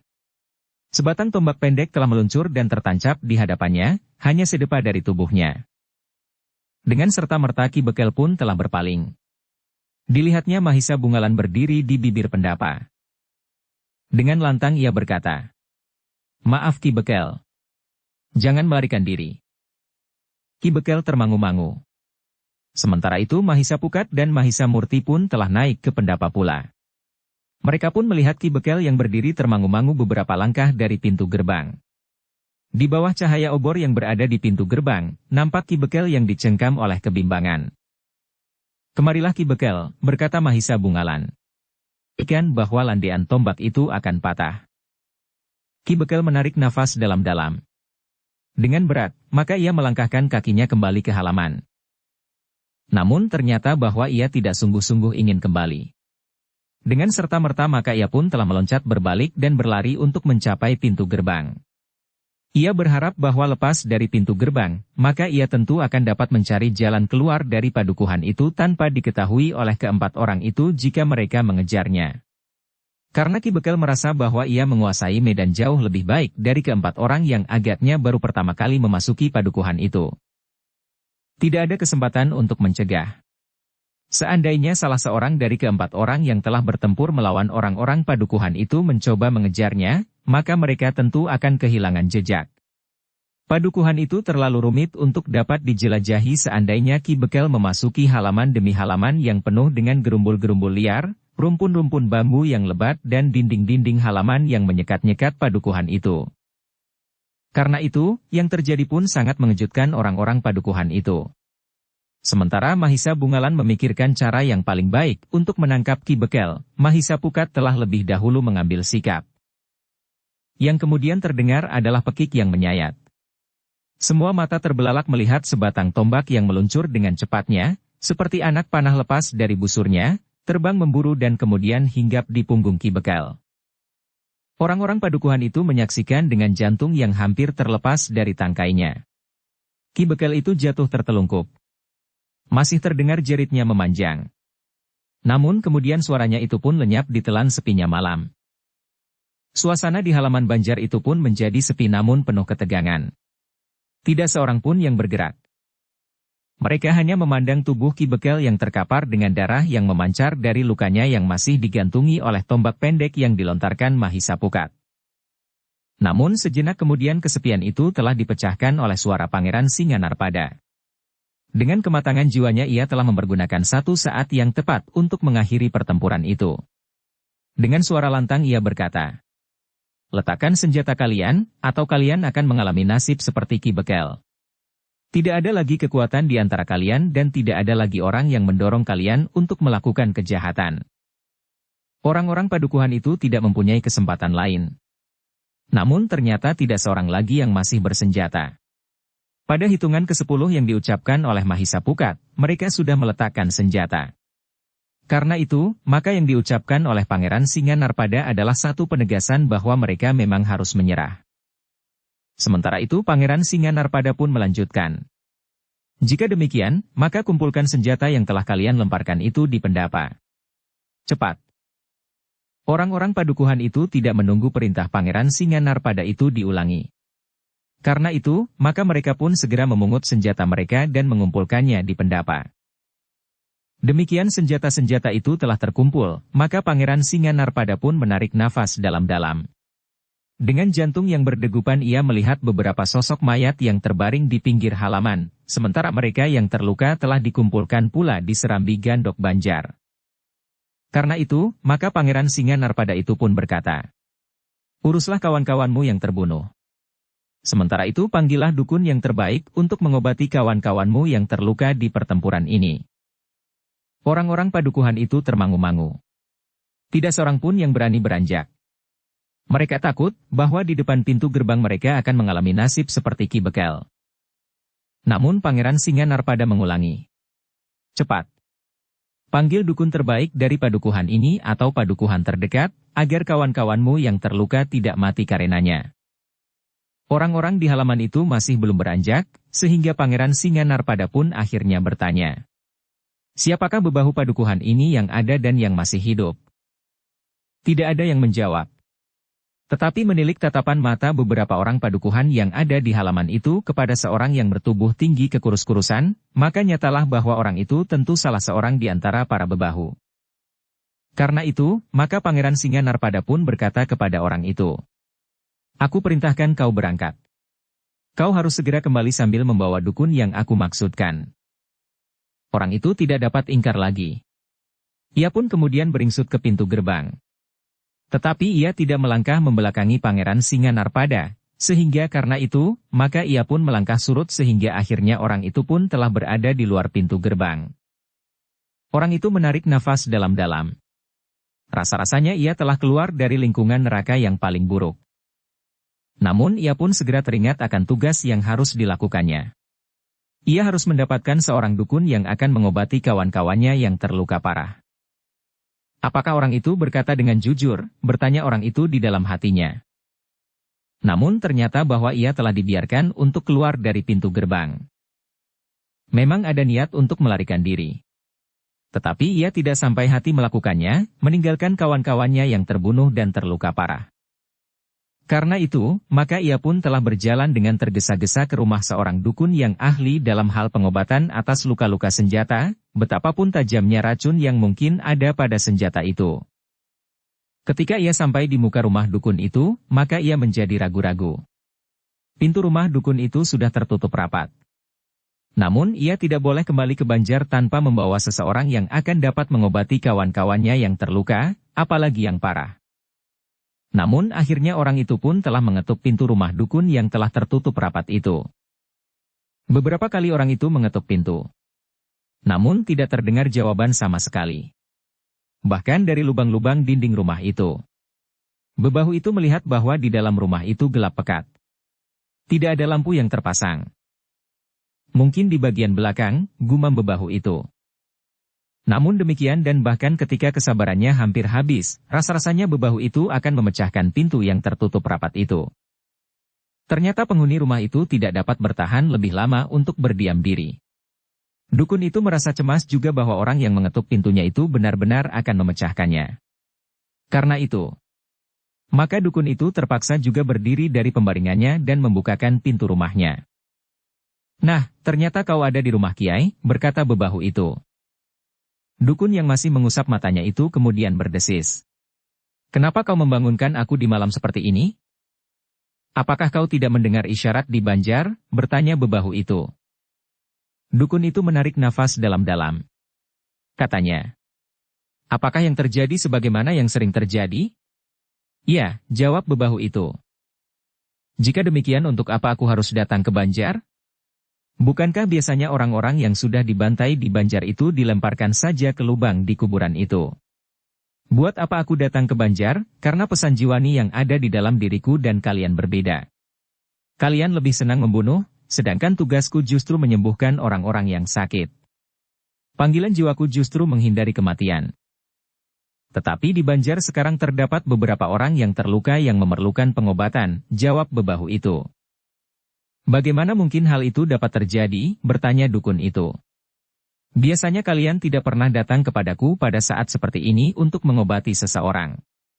Biasanya kau atau orang lain datang untuk memaksa setiap orang di padukuhan ini ikut dalam tindakan kalian yang sesat itu. Kiai, sekarang kita menghadapi keadaan yang berbeda. Justru orang-orang padukuhan inilah yang terluka. Mereka memerlukan pertolonganmu," jawab bebahu itu. "Aku tidak tahu maksudmu," jawab dukun itu. "Pergilah ke Banjar. Kau akan mengetahui apa yang terjadi," jawab bebahu itu. "Tidak ada gunanya," jawab dukun itu. "Aku sudah jemu dengan lingkungan kehidupan seperti ini. Aku sudah memutuskan untuk meninggalkan padukuhan ini dan menetap di tempat lain di mana aku dapat mengembangkan pesan jiwani di dalam diriku untuk berusaha mengurangi kematian, bukan sebaliknya." Bebahu itu menggeram. Katanya, "Jika dalam keadaan sewajarnya maka kau akan dapat digantung bersama orang-orang yang tersesat memasuki padukuhan ini. Tetapi pergilah ke Banjar. Ki Bekel justru telah terbunuh." Wajah dukun itu menjadi tegang. Dengan suara gemetar ia bertanya, "Apa yang sebenarnya telah terjadi? Bawalah obat-obatan sebanyak-banyaknya. Beberapa orang telah terluka dan yang lain terbunuh. Bukan orang-orang yang kita jebak di Banjar yang terbunuh, justru kawan-kawan kita termasuk Ki Bekel sendiri," jawab bebahu itu. Keterangan itu rasa-rasanya sangat menarik. Karena itu maka timbullah keinginan dukun itu untuk melihat apa yang telah terjadi. Bahkan seandainya ia sendiri akan terjebak di dalamnya. Karena itu maka katanya, "Tunggu. Aku akan menyediakan obat-obatan." Sejenak kemudian, maka dukun itu telah menyiapkan ramuan yang akan dapat dipergunakan untuk mengobati orang-orang yang terluka, meskipun ia tidak yakin apakah sebenarnya yang telah terjadi. Dengan jantung yang berdebaran oleh keraguan-raguan yang mencengkam, dukun itu mengikuti untuk pergi ke Banjar. Ia sudah bertekad apapun yang terjadi untuk melepaskan diri dari dunia yang sangat bertentangan dengan kata nuraninya itu. Namun demikian dukun itu memasuki halaman Banjar. Ia menjadi berdebar-debar, ia melihat orang-orang padukuhannya duduk berkumpul di salah satu sudut halaman itu, sementara di pendapat terdapat beberapa orang terluka yang terbaring. Di sisi lain terdapat beberapa sosok mayat yang terbujur membeku termasuk Ki Bekel. "Apakah yang telah terjadi?" desis dukun itu. "Orang-orang yang berada di pendapat itu akan memberikan penjelasan," jawab bebahu itu. Dukun itu termangu-mangu sejenak. Namun kemudian terdengar Pangeran Singa Narpada memanggilnya. "Kemarilah. Apakah kau seorang dukun yang dapat mengobati orang-orang yang terluka ini?" Dukun itu melangkah mendekat. Sambil naik ke pendapa ia bertanya. Siapakah kalian? Kami adalah 4 orang pengembara yang tersesat memasuki padukuhan ini. Kami berharap untuk dapat beristirahat dengan tenang dan hangat karena kebiasaan kami bermalam di tempat terbuka. Ternyata hal itu telah menjerumuskan kami ke dalam neraka ini. Heh, apakah kau salah seorang di antara orang-orang gila yang hidup dengan cara yang terkutuk di padukuhan ini? Dukun itu memandang Pangeran Singanarpada sejenak. Namun ternyata bahwa ia mempunyai kesan yang lain tentang orang itu. Karena itu, maka sikapnya pun telah berubah pula. Suaranya merendah. Kisanak, apakah yang telah terjadi? Kau melihat apa yang telah terjadi di sini. Sebagai orang padukuhan ini, maka kau pun tentu dapat menjawab, seandainya pertanyaan itu kau dengar dari orang lain, sahut Pangeran Singanarpada. Dukun itu menarik nafas dalam-dalam. Namun kemudian katanya, aku mengerti bahwa kau pun menyangka aku merupakan bagian dari orang-orang padukuhan ini. Tetapi hal itu wajar sekali. Pangeran Singanarpada termangu-mangu sejenak. Dengan ragu-ragu ia bertanya, apakah yang kau maksud? Aku dan orang-orang padukuhan ini mempunyai landasan sikap jiwani yang berbeda. Jika mereka mendambakan kematian, maka aku berusaha mengatasi kematian meskipun aku sadar bahwa ketentuan terakhir ada pada Yang Maha Agung. Tetapi aku merasa wajib untuk memenuhi panggilan nuraniku, mengobati orang yang mengalami kesulitan pada dirinya dan berjalan menuju ke ambang kematian, jawab orang itu. Pangeran Singanarpada termangu-mangu sejenak. Tetapi sebagaimana dukun itu menghargainya, maka ia pun kemudian menghargai pula orang itu. Sementara itu dukun itu berkata, bukan kebiasaanku untuk dipanggil seperti ini. Jika aku harus datang, maka aku harus membawa senjata dan ikut membunuh, bukan dipesan untuk membawa obat-obatan seperti ini. Pangeran Singanarpada mengangguk-angguk. Katanya, aku minta maaf Kisanak. Agaknya yang terjadi malam ini bukannya sebagaimana biasa terjadi. Saat ini ada beberapa orang padukuhan ini yang terluka dan bahkan terbunuh. Kami berempatlah yang telah melakukannya. Bahkan orang yang disebut Ki Bekel itu pun telah terbunuh pula.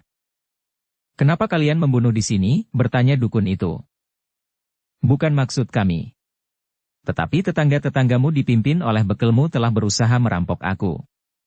Bukankah wajar jika kami berempat mempertahankan diri? Jawab Pangeran Singanarpada. Aku percaya. Memang isi padukuhan ini telah ditempa untuk menjadi perampok-perampok yang baik. Mereka adalah pembunuh-pembunuh seperti yang sudah aku katakan. Tetapi agaknya kalian berempat adalah lain dari orang-orang yang pernah dibantai di sini. Bahkan kalianlah yang agaknya telah membantai orang-orang di padukuhan ini, berkata dukun itu pula. Sudah aku katakan, bukan maksudku. Tetapi aku memang harus mempertahankan hidupku, jawab Pangeran Singanarpada. Lalu, nah, bagaimana dengan orang-orang yang terluka itu? Dukun itu memandang berkeliling. Kemudian tatapan matanya terhenti pada orang-orang yang terbaring karena luka yang menganga di tubuhnya. Sekilas terbersit niat buruknya. Kenapa orang-orang itu tidak dibiarkan saja mati? Bukankah orang-orang itu adalah orang-orang yang sudah terbiasa membunuh? Merampok orang-orang yang lewat, tidak di bulak yang sepi. Tidak di pinggir hutan yang jarang dilalui orang, dan tidak di malam hari mengetuk dan mengancam dengan pisau belati, tetapi justru merampok, menyamun dan membantai orang-orang yang memasuki padukuhannya dengan keperluan apapun juga. Namun hatinya sudah didasari pesan gurunya, yang memberinya petunjuk tentang ilmu obat-obatan, bahwa ia harus mengamalkan ilmunya itu bagi siapapun juga. Kalau aku menyelamatkan nyawa seorang pembunuh, kemudian ia melakukan pembunuhan lagi, apakah aku termasuk ikut bersalah dan menjadi penyebab kematian orang itu? Pertanyaan itu telah mengguncang jantungnya. Tetapi dukun itu tidak akan dapat mengingkari kewajibannya. Karena itu, maka ia pun kemudian berkata, aku akan mengobati mereka. Tetapi apa yang akan mereka lakukan kemudian, bukan tanggung jawabku. Tidak seorang pun yang bertanggung jawab tentang tingkah lakunya, berkata Pangeran Singanarpada. Lalu, orang itu sendirilah yang bertanggung jawab atas kelakuannya sendiri terutama di hadapan Yang Maha Agung, sahut Pangeran Singanarpada. Demikianlah, maka dukun itu mulai bekerja. Ia minta bantuan bebahu padukuhan itu. Ia memerlukan air dan beberapa buah mangkuk untuk mencairkan obat-obatnya. Sebagian obat yang diulaskan pada luka-luka, sedangkan yang lain adalah obat yang harus diminum. Sejenak kemudian maka dukun itu sudah tenggelam dalam tugasnya. Ia pun sudah melupakan siapakah orang yang sedang diobatinya. Apakah ia penjahat atau korban kejahatan? Namun sudah menjadi panggilan jiwanya, bahwa ia harus berusaha menyelamatkan nyawa orang yang terancam. Sementara itu, keempat orang yang mengaku sebagai pengembara itu telah memanggil beberapa orang bebahu yang ada di halaman itu. Meskipun dengan gemetar, namun para bebahu itu masih juga mempunyai rasa tanggung jawab untuk datang mendekat mewakili orang-orang padukuhan itu. Kita akan berbicara, berkata Pangeran Singanarpada. Sepeninggal Ki Bekel, maka para bebahulah yang akan mempertanggungjawabkan keadaan padukuhan ini. Para bebahu itu hanya menundukkan kepalanya. Mereka tidak akan dapat ingkar dan mengelak apapun yang dikatakan oleh para pengembara itu. Sejenak kemudian maka mereka pun telah memasuki Banjar. Para bebahu dengan Pangeran Singanarpada dan Mahisa Bungalan. Sementara itu, Mahisa Bungalan berbisik kepada kedua adiknya. Hati-hatilah. Awasi orang-orang yang ada di halaman itu. Mahisa Murti dan Mahisa Pukat mengangguk-angguk. Dengan demikian ketika Pangeran Singanarpada dan Mahisa Bungalan masuk ke ruang dalam Banjar, maka keduanya masih tetap berada di pendapa. Sementara itu, dukun yang dipanggil atas perintah Pangeran Singanarpada itu pun telah bekerja dengan keras, ia berusaha sejauh-jauh dapat dilakukan untuk mengobati orang-orang padukuhannya yang terluka. Namun dukun itu pun berdesis kepada seseorang yang membantunya. Kita berusaha. Tetapi segala sesuatunya terserah kepada Yang Maha Agung. Orang yang membantunya itu mengangguk kecil. Ia mengerti apa yang dikatakan oleh dukun itu. Pengertian yang untuk beberapa lama seakan-akan tergeser dari relung hatinya, karena ia sudah berada di bawah pengaruh tetangga-tetangganya dan terutama Ki Bekel dari padukuhan itu. Sementara itu, di ruang dalam, Pangeran Singanarpada dan Mahisa Bungalan duduk bersama beberapa orang bebahu yang masih tersisa. Dengan wajah yang keras oleh kerut di kening, Pangeran Singanarpada berkata, "Dengarkan kata-kataku baik-baik." Para bebahu itu hanya menundukkan kepalanya saja. Ki Bekel dan beberapa orang bebahu telah terbunuh. "Nah, bagaimana pendapat kalian?" bertanya Pangeran Singanarpada. Para bebahu itu tidak segera menjawab. Mereka masih tetap menundukkan kepala mereka. "Aku minta kalian menjawab pertanyaanku," berkata Pangeran Singanarpada kemudian. "Apa kata kalian setelah Ki Bekel dan beberapa kawanmu terbunuh? Apakah kalian masih tetap ingin memaksa untuk merampok kami?" Tidak seorang pun yang menjawab. Jawab, tiba-tiba saja Pangeran Singanarpada membentak sehingga orang-orang yang berada di dalam itu terkejut karenanya. Salah seorang di antara para bebahu itu pun mencoba untuk memberanikan diri menjawab pertanyaan itu. Katanya, "Kisanak, kami sudah tidak berdaya. Kami mengakui kekalahan kami. Karena itu maka kami telah meletakkan senjata. Dengan demikian sudah pasti bahwa kami tidak akan memaksa untuk merampok kalian." "Aku mengerti. Tetapi yang aku maksud selanjutnya adalah pengertian yang lebih dalam. Adakah kalian masih akan menjadi perampok dan penyamun sepeninggal Ki Bekel dan beberapa orang bebahu? Bagiku, ada dua jalan yang dapat aku tempuh untuk menyelesaikan persoalan dengan kalian sampai tuntas. Cara yang pertama adalah membunuh kalian semuanya tanpa kecuali. Semua orang yang berada di halaman ini." Bersambung ke bab 77. Dukung kami dengan subscribe, follow, like, komen dan share. Terima kasih.